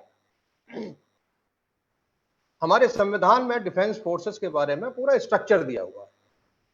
आर्टिकल 53 में प्रेसिडेंट की एग्जीक्यूटिव पावर्स दी गई हैं, राष्ट्रपति की, और उसमें यह कहा गया है कि राष्ट्रपति 2 हैट पहनता है, एक नहीं 2 जिम्मेदारी अपने सर पे रखता है। एक तो वो सरकार जो पॉलिटिकल गवर्नमेंट है उसका हेड है, तो प्रधानमंत्री जो सरकार चलाते हैं उसका वो हेड है। दूसरा जो मिलिट्री है, जो डिफेंस फोर्सेस है, हमारे संविधान में डिफेंस फोर्सेस शब्द का इस्तेमाल किया गया है, तो जो डिफेंस फोर्सेस है उसका वो सुप्रीम कमांडर है। तो वो अकेला एक ऐसा फौजी है जो यूनिफॉर्म नहीं पहनता, बाकी हम सब यूनिफॉर्म पहनते हैं। तो हमारा जो ऑर्गेनाइजेशन है डिफेंस फोर्सेस है, उसका जो सबसे बड़ा कमांडर कौन है, वो राष्ट्रपति है, प्रधानमंत्री नहीं है, राष्ट्रपति है। ठीक, ये आपको बात समझने की जरूरत है। और जो राष्ट्रपति की जो as a supreme commander power है, वो पीस टाइम में छुपी रहती हैं, शांत रहती हैं, और युद्ध के टाइम में वो पावर्स आगे आ जाती है। क्योंकि पीस के टाइम में तो ये प्रधानमंत्री को सरकार चलाने दो, उसका काम है देश की व्यवस्था रखना, और अगर जब युद्ध आता है तो प्रधानमंत्री के बस की बात नहीं है, तब जो है आर्मी को आगे आना पड़ता है, और वो किसके अंडर में आता है, वो प्रेसिडेंट के अंडर में उस युद्ध को लड़ा जाता है। तो इसीलिए आपने जनरल ऑर्गेनाइजेशन देखा होगा कि हमारे आर्मी के चीफ को चीफ ऑफ आर्मी स्टाफ बोलते हैं। चीफ ऑफ आर्मी स्टाफ का मतलब है कि वो सबसे बड़ा स्टाफ ऑफिसर है किसका, प्रेसिडेंट का। जो भारत के राष्ट्रपति सुप्रीम कमांडर हैं, उनका वो स्टाफ ऑफिसर, कमांडर नहीं है वो, मिलिट्री कमांडर अलग होते हैं, वो जो है प्रेसिडेंट का, राष्ट्रपति का चीफ स्टाफ ऑफिसर है, तभी उसका नाम जो है चीफ ऑफ आर्मी स्टाफ होता है। ठीक, जनरल ऑर्गेनाइजेशन क्या होता है कि एक हमारा आर्मी हेडक्वार्टर है, मिनिस्ट्री ऑफ डिफेंस है, मिनिस्ट्री ऑफ डिफेंस का मेन काम क्या है, फौज को सपोर्ट करना, फौज को कंट्रोल करना नहीं, फौज को कमांड करने की पावर मिनिस्ट्री ऑफ डिफेंस के पास नहीं है। मिनिस्ट्री ऑफ डिफेंस सिर्फ पॉलिटिकल डायरेक्शन दे सकती है, राजनीतिक निर्देश कि आप राजनीतिक रूप से ये कीजिए। अब मिलिट्री को क्या करना है, वो मिलिट्री खुद डिसाइड करती है कि हमें इस राजनीतिक ऑर्डर के बीच में हमारे मिलिट्री ऑर्डर्स क्या होंगे। तो जो मिलिट्री ऑर्डर्स है वो मिलिट्री खुद डिसाइड करती है, वो प्रधानमंत्री नहीं देता है। लेकिन जो पॉलिटिकल डायरेक्शन है वो प्रेसिडेंट के अप्रूवल से, प्रेसिडेंट का अप्रूवल मस्ट है, वो जो है मिलिट्री को दिया जाता है। उसके बाद में आपने देखा होगा कि हमारे देश में कमांड है, सब एरियाज हैं, तो 2 तरह की फौज होती है, एक होती है लड़ने वाली, एक होती है सपोर्ट करने वाली। तो वो काफी बड़ा ऑर्गेनाइजेशन है, उसके बारे में आपको जाके ज्यादा कंफ्यूज नहीं कर सकता हूं, लेकिन मैं इतना बता रहा हूं कि जैसे कि हमारे देश को स्टेट गवर्नमेंट में, कमिश्नरी में और डिस्ट्रिक्ट में बांटा गया है, ऐसे ही आर्मी के अपने मिलिट्री डिस्ट्रिक्ट होते हैं, जिनको हम एरिया हेडक्वार्टर्स बोलते हैं। कमांड जो है, एक कमांड के अंदर हो सकता है 4 स्टेट हो, 3 स्टेट हो, तो वो आर्मी कमांडर 3 चीफ मिनिस्टर्स के साथ में, 3 गवर्नमेंट के साथ डील करता है। ठीक है, तो एक कमांड होती है, उसके अंडर में एक एरिया हेडक्वार्टर होता है। तो एक एरिया हेडक्वार्टर जनरली एक स्टेट के अंदर होता है। जैसे आपने देखा होगा कि आज जब प्रधानमंत्री खड़े थे, जो भी झंडारोहण कर रहे थे, तो उसके पीछे एक मिलिट्री ऑफिसर होगा।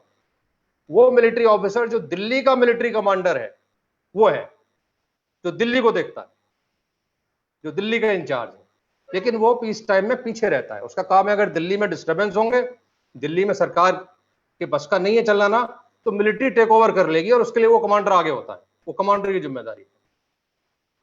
अब आता है कि युद्ध डिक्लेयर करने की जिम्मेदारी किसकी होती है? वो भारत सरकार की होती है।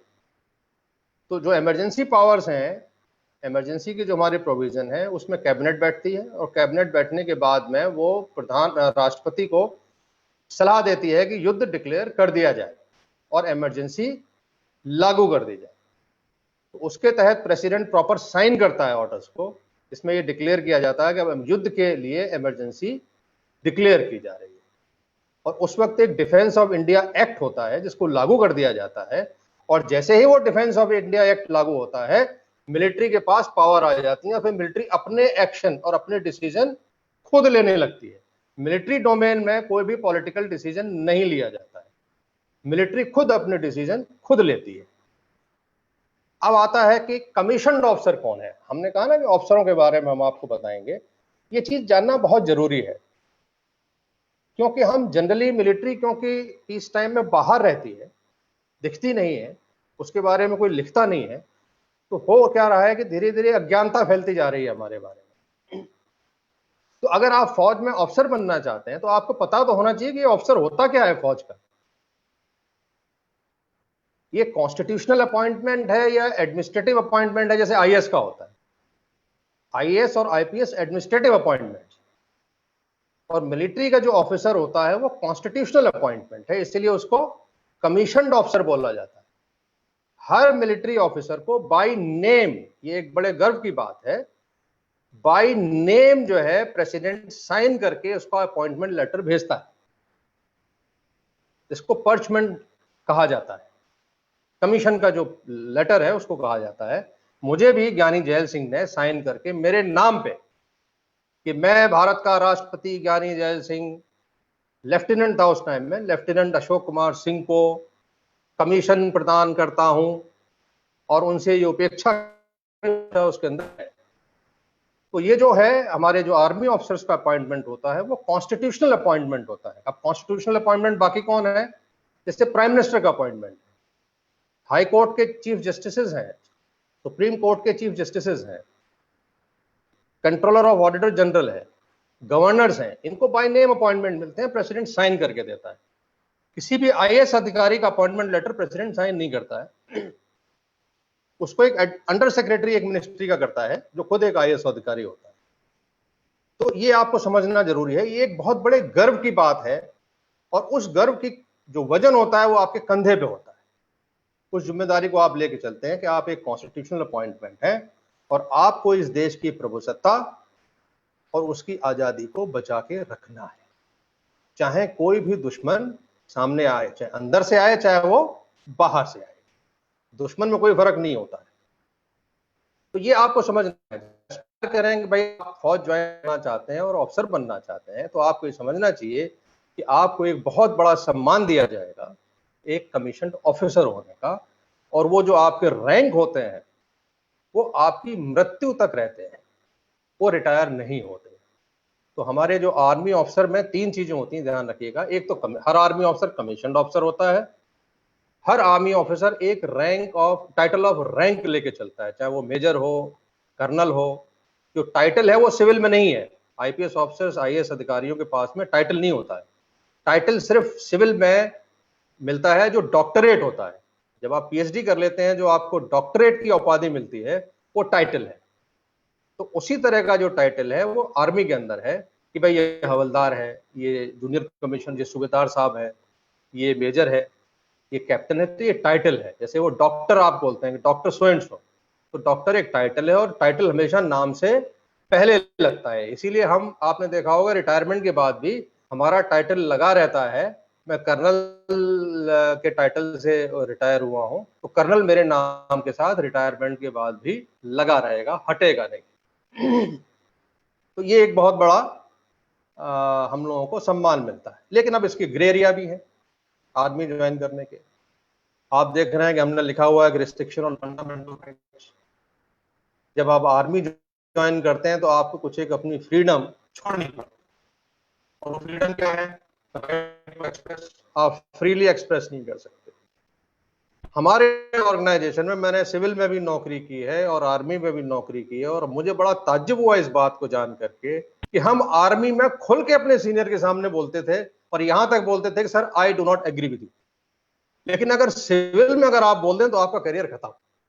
मुझे बड़ा ताज्जुब हुआ इस चीज को जान के कि हमारे फौज में ज्यादा फ्रीडम ऑफ एक्सप्रेशन है कंपेयर टू सिविलियन।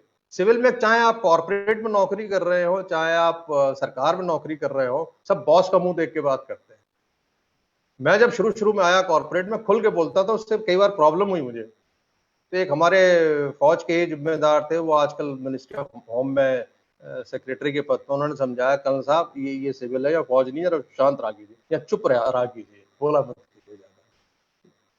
तो कहने का मतलब ये है कि जो हमारे फंडामेंटल राइट्स हैं वो काफी कुछ रिस्ट्रिक्ट हो जाते हैं। आप पॉलिटिकल एक्टिविटी नहीं कर सकते, हाँ वोट दे सकते हैं, आप अपना पॉलिटिकल ओपिनियन रख सकते हैं कि मैं कांग्रेस को पसंद करता हूं या मैं बीजेपी को पसंद करता हूं, लेकिन आप पॉलिटिकल एक्टिविटी में भाग नहीं ले सकते, आप किसी पॉलिटिकल पार्टी का मेंबर नहीं बन सकते, आपको फ्रीडम ऑफ एक्सप्रेशन नहीं है। तो काफी सारे जो हमारे फंडामेंटल राइट्स हैं वो रिस्ट्रिक्ट हो जाते हैं, और उसी रिस्ट्रिक्शन की वजह से हमें कुछ एक प्रिविलेजेस मिलते हैं जो हमें कंपनसेट करते हैं। Abhishek ji next slide.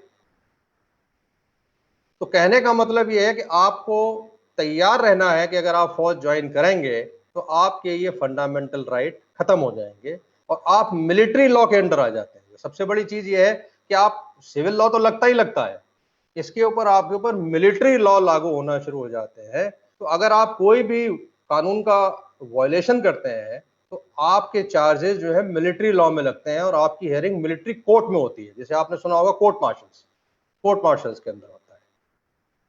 Abhishek ji next slide. Abhishek ji sir next slide पे ही हूँ, जो तीसरा स्लाइड था, करियर प्रोस्पेक्ट्स ऑफिसर्स। इसके बाद एक और है, इसके बाद एक और है। अच्छा नहीं जी ये तीसरा था, एंट्री इन डिफेंस फोर्सेस करके आ रहा है। अच्छा कोई बात नहीं, चलिए मैं अलग से आपको बता। तो ये तो बेसिकली आपको हमने एक जनरल बैकग्राउंड हमने बताया, एक सिचुएशनल अवेयरनेस आपकी क्रिएट की कि अगर आप आर्मी में ऑफिसर बनते हैं तो इन सब चीज़ों से आपको ब्रॉडली आपको करना होगा कि आपकी जिम्मेदारी क्या है एज ए कमीशन्ड ऑफिसर, आपके फंडामेंटल राइट क्या है, आपका जो है इंटर से रिलेशनशिप पॉलिटिकल गवर्नमेंट के साथ क्या है, आप क्यों चुप रहते हैं, आप क्यों बिहाइंड द स्क्रीन रहते हैं, ये सब मैंने बात बताई। अब सवाल उठता, हाँ ये वाली स्लाइड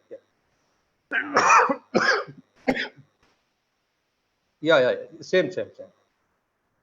अब हम आते हैं कि entry in defence forces and officer. तो कौन कौन सी एंट्रीज हैं, करीब 12-13 एंट्रीज हैं, ये टाइम के हिसाब से रिव्यू होती रहती हैं, और इसके लिए मैं आपको ज़्यादा टाइम वेस्ट नहीं करूंगा क्योंकि इसके बारे में काफ़ी सारी इंफॉर्मेशन गूगल अगर आप करेंगे ऑनलाइन अवेलेबल है कि क्या एलिजिबिलिटी कंडीशंस हैं, क्या रिटन एग्जाम्स होते हैं और क्या एसएसबी होती है।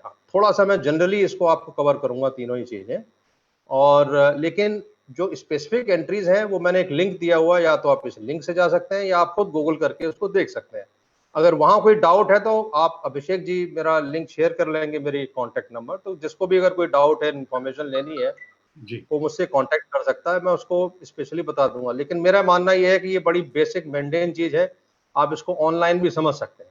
लेकिन जनरली मैं आपको बता दूं कि जो आर्मी के अंदर एंट्री होती है वो 2 क्वालिफिकेशन के बाद होती है। 12th के बाद जब आप एनडीए जाते हैं, नेशनल डिफेंस एकेडमी खटकवासला में, या फिर ग्रेजुएशन के बाद। तीसरी एंट्री होती, तीसरा सिस्टम है वो आजकल है कि अगर आप जवान बनते हैं तो जवानों को भी अपॉर्चुनिटी दी जाती है हमारे यहाँ ऑफिसर बनने की, तो आप ऑफिसर बनते हैं। हमारे यहाँ काफ़ी सारे एग्जाम्पल हैं कि जो जवान से ऑफिसर बने और अफसरों में भी ब्रिगेडियर या जनरल से रिटायर हुए, इस तरह के उदाहरण हैं हमारे यहाँ। तो ऐसा नहीं है कि जवान जो है अफसर नहीं बन सकता है, जवान भी अफसर बन सकता है। फिर एनसीसी एंट्री है, फिर आजकल वुमेन एंट्री भी है, तो काफ़ी सारी एंट्रीज हैं, उसके बारे में आप देख सकते हैं। लेकिन यहाँ आपकी बात एक समझने की ज़रूरत है, ये चीज़ बहुत आवश्यक है इस चीज़ को समझना कि हमारे यहाँ ऑफिसर बनने के लिए ऑफिसर लाइक क्वालिटीज टेस्ट की जाती है, खाली इंटेलिजेंस टेस्ट नहीं की जाती है। इंटेलिजेंस आपका बेसिक लेवल का अगर अच्छा है, जो आपके एग्जाम रिटन एग्जाम आपने पास कर लिया, तो उसकी कट ऑफ परसेंटेज होती है, मान लीजिए 70% है, हाइपोथेटिकली अगर आप 70% मार्क रिटर्न में ले आते हैं तो सब एसएसबी के लिए बुलाए जाएंगे। वो डिपेंड करता है बैच की परफॉर्मेंस के ऊपर। किसी में कट ऑफ 75% हो जाता है, किसी में 80% हो जाता है। तो अनलाइक सिविल सर्विसेज की जहां पे आप जब तक टॉप नॉच में नहीं पहुंच जाएंगे जब भी आप वहां पे बुलाए जाएंगे, आर्मी में ऐसा नहीं है। क्योंकि हाँ, आर्मी जो है जो आपकी बेसिक इंटेलिजेंस है उसको टेस्ट नहीं करती है। आर्मी आपके अंदर ऑफिसर लाइक क्वालिटीज टेस्ट करती है जो एसएसबी में टेस्ट की जाती है। इसलिए आपने देखा होगा कि जो एसएसबी है वो सिविल सर्विसेज में नहीं होता। आप आईएएस के लिए जाएंगे वहां कोई सिविल एसएसबी नहीं होता, वहां डायरेक्ट इंटरव्यू होता है और आप चले जाते हैं। तो वहां आपकी जो कॉग्निटिव एबिलिटीज हैं, लीडरशिप क्वालिटीज हैं, वो वहां टेस्ट नहीं की जा रही हैं। आर्मी में आपकी लीडरशिप क्वालिटीज बड़ी थॉरोली टेस्ट की जाती हैं और जब आप लीडरशिप क्वालिटीज में खरे उतरते हैं तभी आपका सिलेक्शन होता है, अदरवाइज आप रिजेक्ट हो जाते हैं। काफी सारे उदाहरण हैं जहां पे ऑफिसर एसएसबी से रिजेक्ट हो गया लेकिन आईपीएस ऑफिसर बन गया। लाइव उदाहरण है हमारे दोवल साहब, नेशनल सिक्योरिटी एडवाइजर जो है, वो आर्मी नहीं क्लियर कर पाए, रिटन एग्जाम क्लियर कर लिया, एसएसबी में फेल हो गए, कई बार फेल हुए। वो उनका एक पैशन था, फिर वो आईपीएस में चले गए, आज वो नेशनल सिक्योरिटी एडवाइजर है। तो आर्मी की एक पिक्यूलर रिक्वायरमेंट होती है, अगर आप उसमें फिट बैठते हैं तब तो आप सिलेक्ट हो जाते हैं, अदरवाइज आप सिलेक्शन आपका नहीं होता है। तो ये चीज आपको ध्यान में रखने की बात है कि रिटन एग्जाम के साथ साथ एसएसबी जो है, सर्विस सिलेक्शन बोर्ड का जो सिस्टम होता है हमारे यहाँ, जो 3 या 4 दिन चलता है और उसके बाद जो मेडिकल होता है वो बहुत इंपॉर्टेंट है। उसके अंदर आपका साइकोलॉजिकल टेस्ट होता है, उसमें आपकी लीडरशिप टेस्ट होते हैं, उसमें आपके फिजिकल टेस्ट होते हैं, उसमें आपका टीम वर्क देखा जाता है, आपके टीम वर्क क्या है। आप उसके अंदर आपको ये देखा जाता है कि आप प्रेशर में काम कर पाते हैं कि नहीं कर पाते। आपको प्रेशर डाला जाता है कि आप प्रेशर में कूल रहते हैं या नहीं रहते हैं। ऐसा तो नहीं आप घबरा जाएं, क्योंकि हमारा काम ही प्रेशर का है। जब युद्ध चल रहा है, गोलियां चल रही हैं, तो उस टाइम तो प्रेशर ही है। मैं अपनी जान बचाने के लिए भागूंगा तो फिर लड़ेगा कौन? जवानों को लीड करना है। तो उसके लिए उन क्वालिटीज को टेस्ट किया जाता है। और उस अभी आप अगर आप देखें, एक पिक्चर आई है गुंजन सक्सेना, आप जरूर देखिएगा। उसमें एक प्रश्न पूछा जाता, उसमें कुछ एक इस तरह के प्रश्न हैं बड़े इंटरेस्टिंग से जो उसके लीडरशिप क्वालिटी को टेस्ट करते हैं। एसएसबी के उन्होंने कुछ एक सीन दिखाए हैं, तो उसको आप जरूर देखिएगा, उसमें आपको थोड़ा आइडिया होगा इसके बारे में। तो मैंने एक लिंक दिया है जिसमें कि एलिजिबिलिटीज, रिटन एग्जाम्स और एसएसबी के बारे में दिया हुआ है। आप भारत सरकार की वेबसाइट, जो आर्मी की और एयरफोर्स की, नेवी की, कोस्ट गार्ड की हैं, वहाँ से भी देख सकते हैं। और उसके बाद में आप उसके बारे में तैयारी कर सकते हैं। और उसमें भी फिर भी कोई डाउट रहता है तो आप अभिषेक जी के ऑर्गेनाइजेशन के थ्रू मुझसे कांटेक्ट कर सकते हैं, मैं उसके बारे में जानकारी दे दूंगा। इसके बाद में जो सबसे बड़ा इंपॉर्टेंट एस्पेक्ट हमारे ऑफिसर्स का होता है वो ट्रेनिंग होता है। हमारे यहाँ ट्रेनिंग का कॉन्सेप्ट सिविल की ट्रेनिंग से अलग है। हम आपकी जो सिविलियन ओरिएंटेशन है, हमारी ट्रेनिंग का पूरा कॉन्सेप्ट होता है, उसको तोड़ा जाता है, उसे क्रश कर दिया जाता है और एक मिलिट्री कल्चर के अंदर आपको शेप किया जाता है। तो हमारी जो पूरी ट्रेनिंग का जो आइडियोलॉजी है वो ये है कि आपको रीशेप करते हैं एज ए मिलिट्री लीडर। तो जब आप वहां जा रहे हैं, आप सिविलियन की तरह जा रहे हैं, तो वहां आपको जैसे कुम्हार घड़ा बनाता है, ऐसे ही हमारी ट्रेनिंग में हम लोग धीरे धीरे धीरे धीरे रीशेप करते हैं और उसको एक मिलिट्री लीडर में कन्वर्ट करते हैं। लीडरशिप क्वालिटी तो आपके अंदर है, लीडरशिप क्वालिटी है तभी आपको सेलेक्ट किया गया, लेकिन उसमें जो मिलिट्री इनपुट है वो हम उसको धीरे धीरे यहाँ पर देते हैं। यहाँ एक बात ध्यान में, बड़ी इंटरेस्टिंग सी बात है, आप जरा सोचिएगा। आप लोग बच्चे हैं और आप में से काफी आगे बड़े लीडर बनेंगे, हमारा फ्यूचर है। आपने देखा होगा अमेरिका पावरफुल है, जापान पावरफुल है, चाइना आगे बढ़ रहा है, यूरोप रिच है। आप जितने कंट्रीज को देखेंगे जो पावरफुल और रिच हैं, आप ये देखेंगे कि उनके समाज में मिलिट्री कल्चर बहुत बड़ी हद तक काफी डोमिनेटिंग है। हमारे यहाँ ऐसा नहीं है। तो एक कोरिलेशन है, अगर समाज जो है, अगर देश का जो नागरिक है, अगर मिलिट्री कल्चर में ढा जाता है तो उसकी जो प्रोग्रेस है वो बढ़ जाती है। आप अगर आप एमएनसी में किसी में नौकरी करें, किसी भी फॉरेन एमएनसी में, तो आप देखेंगे वहां बिल्कुल मिलिट्री कल्चर होता है। Time means time. ये आपको टारगेट दे दिए जाते हैं कि भाई this target you have to achieve, पूरा क्वांटिफाई हो जाता है, उसकी क्वालिटी स्टैंडर्ड्स दे दिए जाते हैं, पूरा क्लियर डायरेक्शन में, जैसे आर्मी की तरह होता है वो काम। वहां पर आप देखेंगे हमारे एमएनसीज के अंदर होता है। तो बाहर का जो कल्चर है आप देखें, चाहे वो अमेरिका का हो, चाहे वो इंग्लैंड का हो, चाहे वो यूरोप का हो, चाहे वो रशिया का हो, चाहे वो चाइना का हो, आप ये देखेंगे कि वहाँ के जो सिविल की कल्चर है उसमें मिलिट्री कल्चर तकरीबन 30 से 40% इन्फ्लुएंस करता है। हमारे यहाँ अनफॉर्चुनेटली गवर्नमेंट अभी इस बारे में डिसीजन नहीं ले पाई है, जबकि हमारी तरफ से कई बार ये सजेशन गया है फौज की तरफ से कि थोड़ा सा मिलिट्री कल्चर का इन्फ्यूजन हमारे सिविल में बढ़ाया जाए, जिससे कि हमारे अंदर हमारे नागरिकों में प्रोडक्टिविटी बढ़े और थोड़ा डिसिप्लिन आए, लेकिन वो संभव हो नहीं पा रहा है। तो एक चीज ये ध्यान में रखने वाली बात है। लेकिन मैं आपको, जब आप मेरे से बात कर रहे हैं, मैं आपसे कहूंगा कि आप अपनी तरफ से ये मान के चलें कि आज से आप सिटीजन सोल्जर हैं, आप भी सोल्जर हैं, आप चाहे सिविल यूनिफॉर्म पहनते हो या फौज ज्वाइन कर लें, लेकिन आप ultimately as a citizen soldier हैं और आपको इस देश के लिए काम करना है। इस भावना से काम करेंगे तो आप बहुत बढ़िया रिजल्ट लेके आएंगे। अब आता है लाइफ एज ऑफिसर्स, कैसे होती है। मैं बिल्कुल सिविल बैकग्राउंड से गया, मेरे फादर पुलिस में थे। अब पुलिस में तो मैंने भयंकर करप्शन देखा, ठीक है जी, भयंकर, थोड़ा बहुत नहीं, भयंकर जिसे कहते हैं। और मैं फ्रस्ट्रेटेड था, अपने फादर से कहा करता था तुम कहाँ नौकरी कर रहे हो यार, this is not a place for you to believe serve. कोई भी सेल्फ रेस्पेक्ट वाला आदमी पुलिस में नौकरी नहीं कर सकता। तो मैं वहां से फ्रस्ट्रेटेड हो गया, मेरे फादर चाहते थे पुलिस ज्वाइन कर लूं, मैंने कहा ना, मैं पुलिस ज्वाइन नहीं करूंगा। तो लेकिन जब मैं वहां से फौज को देखता था तो मुझे बड़ा एक अलग रूप आता था। आर्मी अफसर मीन्स वो पार्टी, जनरल इंप्रेशन हो यार, बड़ी पार्टीज होती है, वहां दारू पीते हैं खाली, दे जस्ट डांस, म्यूजिक लगा के। आपने मूवीज में भी देखा होगा, एक टिपिकल कर्नल साहब बंदूक लेके मूंछों पे ताव देते, oh bloody I do this when I was in. That is not correct, it's not that.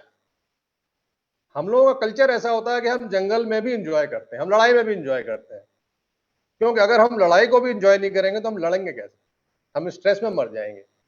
तो हमारा वो कल्चर इस तरह से डेवलप किया जाता है। इट डजंट मीन कि हम हमेशा दारू पीते रहते हैं। दारू पीने वालों की संख्या फौज आर्मी ऑफिसर्स में सिविल से कम है बाय द वे। सिविल में आजकल लोग ज्यादा दारू पीते हैं, फौज में कम पीते हैं। I don't think more than 15-20% officers आज की डेट में दारू पीते हैं, 70 से 80% टी टोटलर हैं आर्मी के अंदर, ठीक है।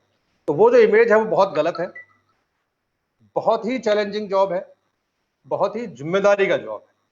और वो क्यों है अब मैं आपको बताऊंगा। लाइफ एज ऑफिसर्स है कैसे। तो सबसे बड़ी रिक्वायरमेंट होती है कि you have to be a leader. Leader means हर मामले में आपको जवानों के आगे रहना है, पीछे से नहीं कि अफसर, जैसे एसपी साहब ने ऑफिस में बैठ के ऑर्डर दे दिया, वो थानेदार बेचारा मारा मारा घूम रहा है। ऐसा नहीं होता हमारे यहाँ। हमारे यहाँ ऑफिसर हर मामले में ग्राउंड पे होता है और आगे से लीड करता है। इसीलिए आपने देखा होगा कि यंग ऑफिसर्स की जो हमारे कैजुअलिटी है वो बहुत हाई होती है, काफी मरते हैं बेचारे, शहीद होते हैं, क्योंकि हम फ्रंट से लीड करते हैं। जब तक आप मेजर रैंक में होते हैं या लेफ्टिनेंट कर्नल रैंक में होते हैं, तब तक आपको फ्रंट से लीड करना होता है। इसका सबसे बड़ा चैलेंज क्या होता है, जवान आपको तभी ऐसे लीडर एक्सेप्ट करेगा जब आप उससे हर मामले में आगे हो, चाहे वो फिजिकल फिटनेस हो, चाहे वो फायरिंग हो, चाहे वो लड़ाई के जो हमारे तरीके होते हैं वो हो, और चाहे वो नॉलेज हो। तभी उसको ट्रस्ट आएगा कि ये हमारा जो कप्तान साहब है, जो हमारा कंपनी कमांडर है, वो लायक है, नालायक नहीं है, वो लायक है, ठीक है। तो हम जो है इसको फॉलो करना चाहिए, तभी वो फॉलो करता है। ऑर्डर देने से कोई युद्ध में नहीं जाता, ऑर्डर देने से कोई मरता नहीं है, लड़ाई नहीं लड़ेगा कि हमने ऑर्डर दे दिया चलो युद्ध में और वो चल दिए लड़के ना। हमें उन्हें कन्विंस करना पड़ता है, हमें उन्हें मोटिवेट करना पड़ता है, हमें उनको सामने से लीड करना पड़ता है। अगर हम खुद गोली झेलने के लिए तैयार हैं तो जवान कभी गोली नहीं झेलेगा। तो ये एक बहुत बड़ा चैलेंज है कि जब तक आप फौज की नौकरी में रहेंगे, आपको हर वक्त हर समय जवानों के आगे अपनी एबिलिटी प्रूव करनी है। अगर आप प्रूव नहीं कर पाएंगे तो जवान आपका विश्वास खो देगा। दूसरा क्या है कि अथॉरिटी ऑफ मिलिट्री कमांड होता है हमारे यहाँ एडमिनिस्ट्रेटिव कमांड नहीं होती है, एडमिनिस्ट्रेटिव लीडरशिप नहीं होती है, हमारे यहाँ मिलिट्री कमांड होती है। तो मिलिट्री कमांड में क्या होता है, अगर कोई गड़बड़ हो जाता है तो आप ही जिम्मेदार है। तो आपने सिविल में देखा होगा कि डिस्ट्रिक्ट एडमिनिस्ट्रेशन कुछ गड़बड़ हो गया तो तहसीलदार को सस्पेंड कर दिया, डिस्ट्रिक्ट मजिस्ट्रेट कुछ नहीं होता। हमारे यहाँ अगर जवान ने भी गलती की है तो कंपनी कमांडर से पूछा जाता है कि तुम्हारे जवान ने गड़बड़ क्यों की है। तो जवान के साथ में कंपनी कमांडर को भी सावधान में खड़ा होना पड़ता है। क्योंकि कमांड है, आपकी मिलिट्री कमांड है, जिसमें कि आपकी पूरी जिम्मेदारी है, आपके जवानों के बिहेवियर की जिम्मेदारी भी आपकी है कि भाई उसने गलत बिहेवियर क्यों किया, ये जिम्मेदारी आपकी। तो ये एक बहुत बड़ा डिफरेंस है फौज का और सिविल का, जहां पर कि आपके कमांड की जिम्मेदारी टोटल मिलिट्री कमांडर के ऊपर होती है। अगर उसने कुछ गड़बड़ किया है तो उस गड़बड़ के लिए उस यूनिट का कमांडर भी जिम्मेदार माना जाता है। सैलरीज, आई थिंक सैलरीज अभी ठीक है, कंपेटिटिव है और वो ऑनलाइन आपको दे रखा है। बट जनरली मैं आपको बता दूं कि जब तक आप मेजर या लेफ्टिनेंट कर्नल होते हैं तब तक आपकी सैलरी सिविल के मुकाबले ज़्यादा होती है।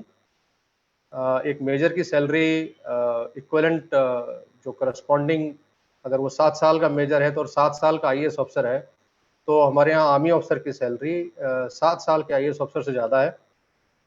14 साल तक जो है, 13-14 साल तक आप देखेंगे आर्मी ऑफिसर्स की सैलरी सिविल से ज़्यादा है, लेकिन 14 साल के बाद सिविल की सैलरी आर्मी ऑफिसरों से ज़्यादा हो जाती है और जो टेक होम होता है वो तकरीबन सिविल सर्विसेज ऑफिसर्स का आर्मी के ऑफिसर से ज़्यादा होता है।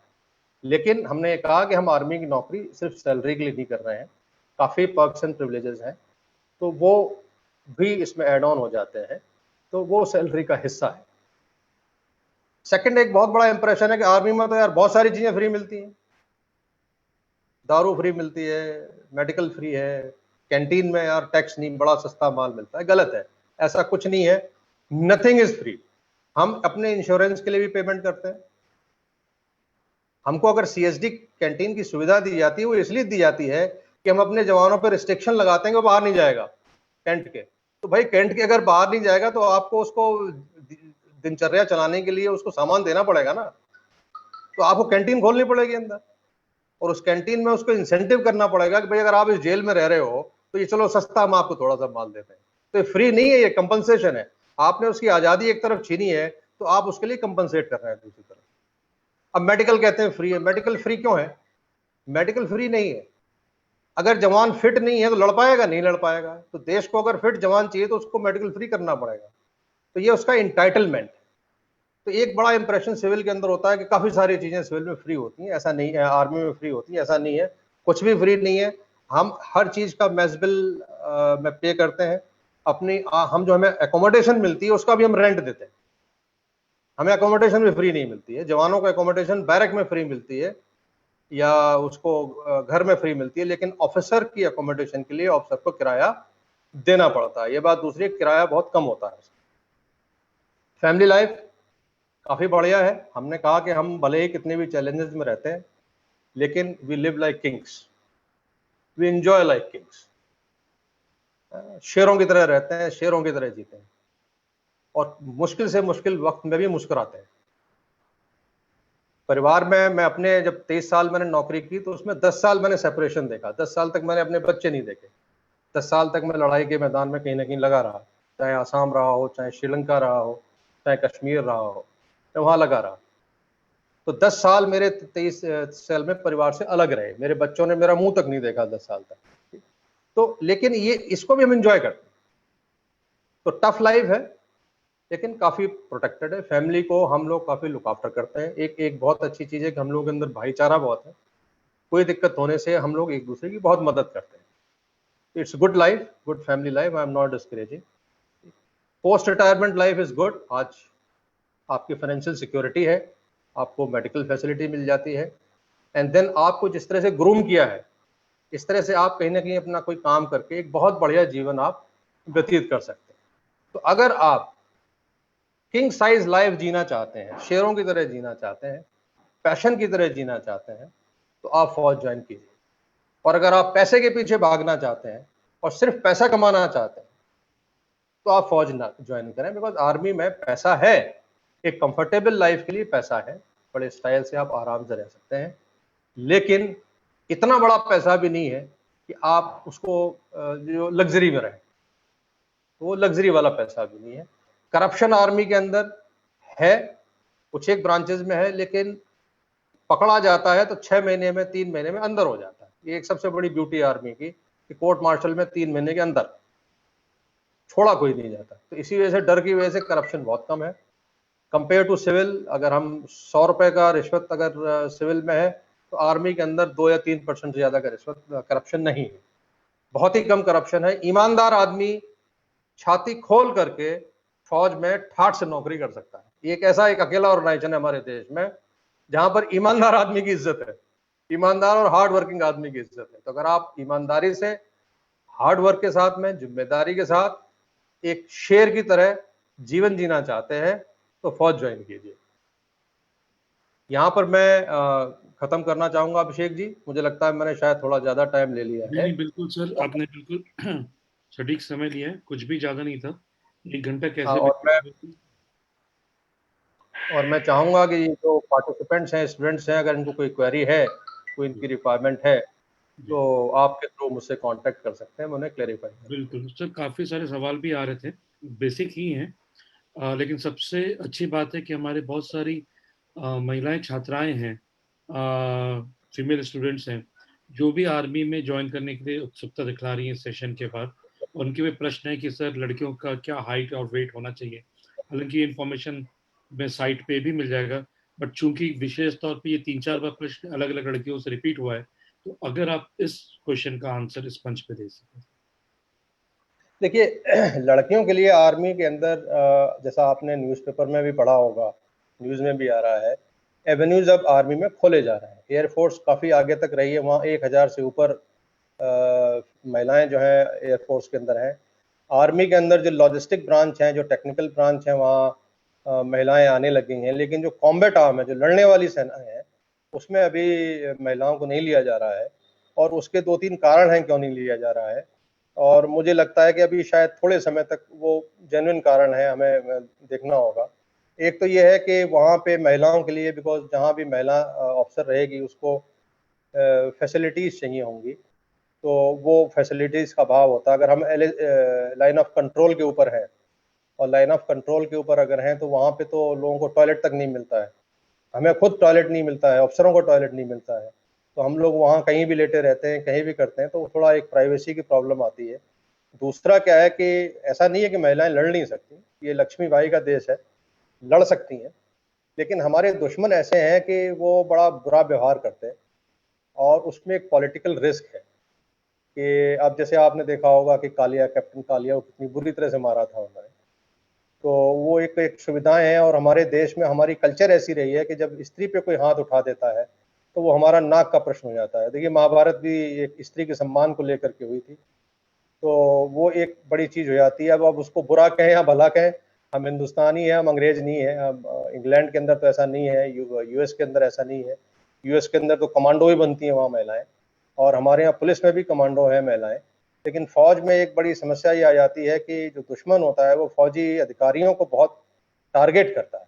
हम लोगों को सिखाया जाता है कि अगर हम पकड़े जाते हैं तो हमने कैसे सीक्रेट्स को छुपाना है, कैसे इवेड करना है उसको, और हम लोगों को हमेशा ये रहता है कि हमको टॉर्चर के लिए तैयार रहना है।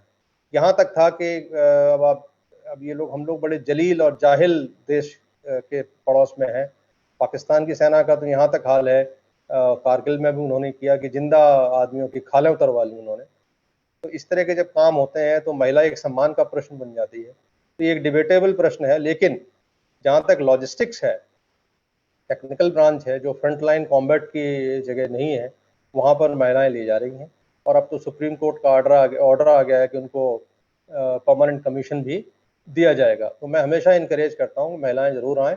अब वो माहौल वैसा नहीं है जैसा कि आपको इस मूवी में नेटफ्लिक्स वाली मिलेगा, लेकिन females are welcome and equally. मैंने तो इनफैक्ट आई एम इम्प्रेस्ड, मैंने खुद 1-2 कैप्टन अधिकारियों को देखा किस तरह से वो अपनी टीम को हैंडल करती हैं और किस तरह से बुली करती हैं, तो वो इट वाज वेरी इम्प्रेसिव। तो ऐसा नहीं है, दे मस्ट ट्राई, एंड जो एलिजिबिलिटी कंडीशंस हैं, जो साइकोलॉजिकल टेस्ट की कंडीशंस हैं, वो उनको पूरा करना पड़ेगा, एंड दे मस्ट ज्वाइन। ये ऐसा नहीं है कि साहब वो छोड़ दें कि महिलाएं हैं तो फौज में नहीं जा सकती, वो जरूर कोशिश करें। जी सर, और आजकल तो किसी से पीछे नहीं है। खासकर हमारे क्लासेस में हम देखते हैं, जब असाइनमेंट दिया जाता है तो अगले 4 स्टूडेंट्स को नियुक्त किया जाता है, जिसमें 2 लड़कियां और 2 लड़के होते हैं। अगले दिन अक्सर लड़के गायब पाए जाते हैं, बट लड़कियां आती हैं जरूर और वो बोलती हैं। मेरे 2 बेटियां हैं, तो मैं खुद जानता हूँ, लड़कियों को मैंने देखा है वो ज्यादा जिम्मेदार है और ज्यादा सिंसियर है। जी ज्यादा सिंसियर है लड़कों जी के मुकाबले। लेकिन ऐसी बात नहीं है, लड़कों की ताकत कहीं और होती है। देखिए, जी ईश्वर ने ऐसे कैपेबिलिटी को डिस्ट्रीब्यूट किया है जी कि अगर सरस्वती महिला है जी ना, तो ब्रह्मा पुरुष है। बिल्कुल बिल्कुल सर। तो दोनों कॉम्प्लीमेंट्री हैं। अगर एक शिव है तो एक पार्वती है, तो दोनों की जो ताकतें हैं वो कॉम्प्लीमेंट्री हैं, और वो जब दोनों ताकत मिल जाती हैं तभी समाज आगे बढ़ता है।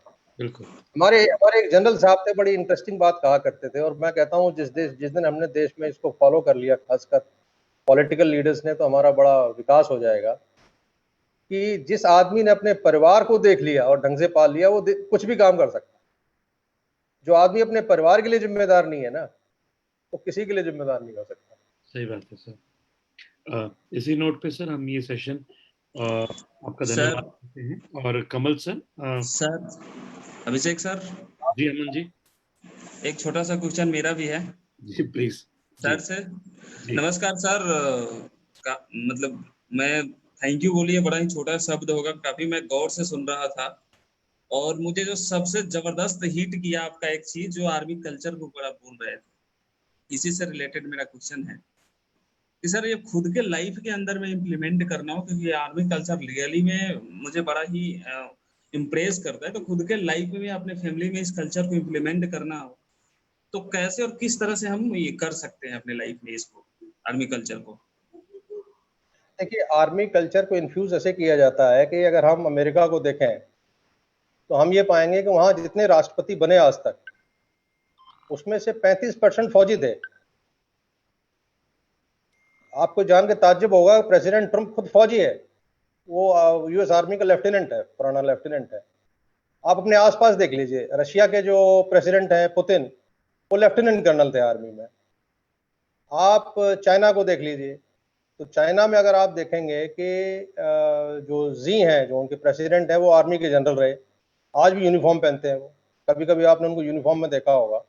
उनकी वाइफ खुद मेजर जनरल है आर्मी के अंदर। कहने का मतलब ये है। अच्छा, अब आप यूरोप को देख लीजिए। यूरोप में जो कॉर्पोरेट सेक्टर में जो सीईओज हैं, उसमें से 27% एक्स आर्मी के लोग हैं। एक्स आर्मी के लोग 27% सीईओज हैं। एक जमाना था जब दिल्ली के अंदर अगर आप दिल्ली ट्रांसपोर्ट कॉर्पोरेशन के ऑफिस में जाएंगे या एमसीडी के कमिश्नर्स के ऑफिस में जाएंगे, तो आप देखेंगे पुराने साहब, major so and so, lieutenant colonel so and so. एक टाइम था कि सिविल कार्डर के अंदर करीब 27 या 30% वैकेंसीज आर्मी ऑफिसर्स के लिए रिजर्व थी। तो जब ये ऑफिसर आते हैं सिविल के अंदर, तो नेचुरली वो मिलिट्री कल्चर लेके आते हैं, वो डिसिप्लिन लेके आते हैं, और वो हर लेवल पे आते हैं, चाहे वो क्लर्क के लेवल पे हो। हमने ये पाया कि अगर आप किसी बैंक में जाएंगे और वहां अगर कोई एक्स फौजी क्लर्क बैठा हुआ है, तो आप उसका रेस्पॉन्स देखिएगा, हमेशा बड़ा पॉजिटिव और आपकी हेल्पिंग एटीट्यूड का रेस्पॉन्स देगा। तो इस तरह से जो कल्चर बनती है, तो उसमें क्या है कि धीरे धीरे मिलिट्री कल्चर का प्रभाव शुरू हो जाता है।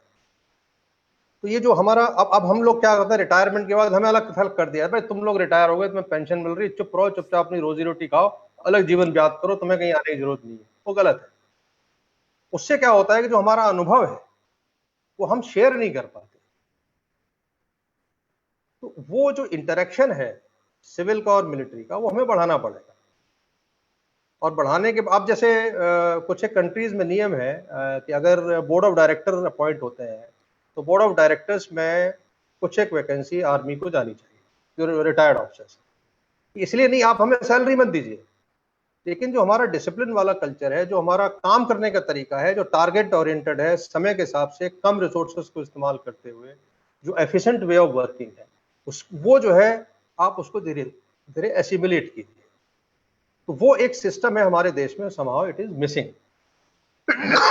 जबकि यूरोप में काफी है। इजराइल में तो आप देखिए 80-90% जो उनके हेड्स हैं वो सब आर्मी के ऑफिसर्स हैं। मैं ये नहीं कहता कि पूरे जो है वैकेंसी आर्मी ऑफिसर को चली जानी चाहिए, लेकिन कहीं ना कहीं इन्फ्यूजन होना बहुत जरूरी है। हाँ, और बोलिए। Thank you sir, thank you very much sir. तो मैं यहाँ पे सभी पार्टिसिपेंट का थैंक यू बोलना चाहूँगा कि आपने इतने धैर्य के साथ मुझे सुना, और मैं धन्यवाद देना चाहूँगा अभिषेक जी का और उनको टीम का कि उन्होंने मौका दिया कि यूथ के साथ मुझे इंटरेक्ट करने के लिए। मैं आपका शुक्रगुजार हूँ। और मैं हमेशा अवेलेबल हूँ आगे कोई भी किसी तरह का कंट्रीब्यूशन देना हो आपके मिशन को प्राप्त करने के लिए। Thank you Ashok sir. पूरे परिवार की ओर से PLL के संपूर्ण परिवार और सभी छात्रों की ओर से हम जितना भी आपको धन्यवाद दें वो कम ही होगा सर, क्योंकि जब हम लोग बात करते हैं एक फौजी की या हम लोग बात करते हैं हमारे सेनाओं की, तो अंदर से एक अनुभूति होती है कि काश हमें भी वो मौका मिला होता, क्योंकि जिस तरह से हमारा पारिवारिक पृष्ठभूमि रही है, तो हमारे अगर मैं बात करूं नाना जी या कई लोग हमारे फौज में हैं और उत्तराखंड के हम लोग रहने वाले हैं, तो जब भी फौजी के मुख से कुछ सुनने को मिलता है तो ऐसा लगता है कि साक्षात भगवान की ओर से कोई मैसेज जा रहा है भारतवासियों के पास। ऐसा कहने के पीछे तात्पर्य क्या है कि जो सही है कि एक आपने एक बहुत अच्छी बात बोली कि अगर सबसे ज्यादा ऑनेस्ट आदमी की जो वैल्यूज हैं या उसकी जो रिक्वायरमेंट्स हैं वो हमारे देश के अंदर फौज के अंदर है, तो अपने आप में ही आपका जो मैसेज था कि अगर एक आदमी ईमानदारी के साथ देश की या समाज की सेवा करना चाहता है या पूरे देश को कहीं पे पहुंचाना चाहता है, तो सबसे उपरोक्त और सही स्थान होगा फौज। तो इतना बड़ा मैसेज आपने इतनी आसानी से हमारे विद्यार्थियों को दे दिया, क्योंकि कहीं ना कहीं लोगों को लगता है कि जीवन में आगे बढ़ने के लिए या बहुत बड़े माइलस्टोन्स को अचीव करने के लिए आदमी को गलत रास्तों का इस्तेमाल करना पड़ता है, लेकिन हमें बिलीव है कि हमारी फौज ने जब भी भारत भूमि में काम किया है, जब भी हमारे सेनाओं ने, चाहे आप 1857 की बात कर रहे थे, जब भी इतिहास को हम लोग उठाते हैं तो वहीं पे महाराणा प्रताप जैसे योद्धाओं की यानी कि वॉरियर की बातें आती हैं, तो जितना भी हम बात करें उतना कम है। और आज 15 अगस्त के दिन आपके मुख से ये बातों को सुनकर ऐसा लगा कि हमें एक बार तो फौज में सर्विस देने का मौका या हमारे देश की या मातृभूमि की सेवा का मौका जरूर मिलना चाहिए। और आपने बहुत ही महत्वपूर्ण बात की कि हर एक देशवासी, हर एक नागरिक अपने आप में ही एक फौजी है। तो जो भी कुछ आपने आज सर बताया है जिंदगी भर हमारे साथ रहेगा, और उम्मीद करते हैं कि हमारे जितने भी युवा छात्र आज भारत के, संपूर्ण भारत के, चाहे वो बंगाल से हों, चाहे वो गुजरात से हों, चाहे असम से हों, भारत के किसी भी कोने से आज जो जुड़े हुए हैं, कहीं ना कहीं आज उन्होंने इस फौजी की जो अंतरात्मा की एक कहानी है, जो आपकी एक सक्सेस का मर्म है, उसको समझा होगा। और बहुत सारे युवा आज के सेशन से प्रेरित हुए होंगे और भारत माता की सेवा के लिए आगे बढ़ेंगे। सर आपको कोटि कोटि धन्यवाद, और उम्मीद करते हैं आने वाले समय में जब भी आपके पास समय हो, क्योंकि हमें मालूम है कि आप देश की सेवा में हैं, तो आपके पास बहुत कम समय होता है, लेकिन आपने फिर भी अभी एक सर के माध्यम से अपने अमूल्य समय में से बहुत सारा समय हमें दिया, उसके लिए हम आपके सदा रेडी रहेंगे। और हम पूरे परिवार की ओर से आपको एक बार पुनः धन्यवाद देते हैं और एक ही चीज बोलेंगे, जय हिंद, जय भारत। हम सब आगे बढ़ते रहें और भारत आगे बढ़ता जाए और उसे कोई भी ताकत दुनिया की रोक ना पाए। जय हिंद, जय भारत। मैं टेक्निकल टीम से अनुरोध करूंगा कि आज का हमारा सेशन तो यहीं पे विराम दिया जाए और अगले सेशन के लिए हम दोबारा मिलेंगे। धन्यवाद सर, बहुत बहुत धन्यवाद। जय हिंद, जय हिंद।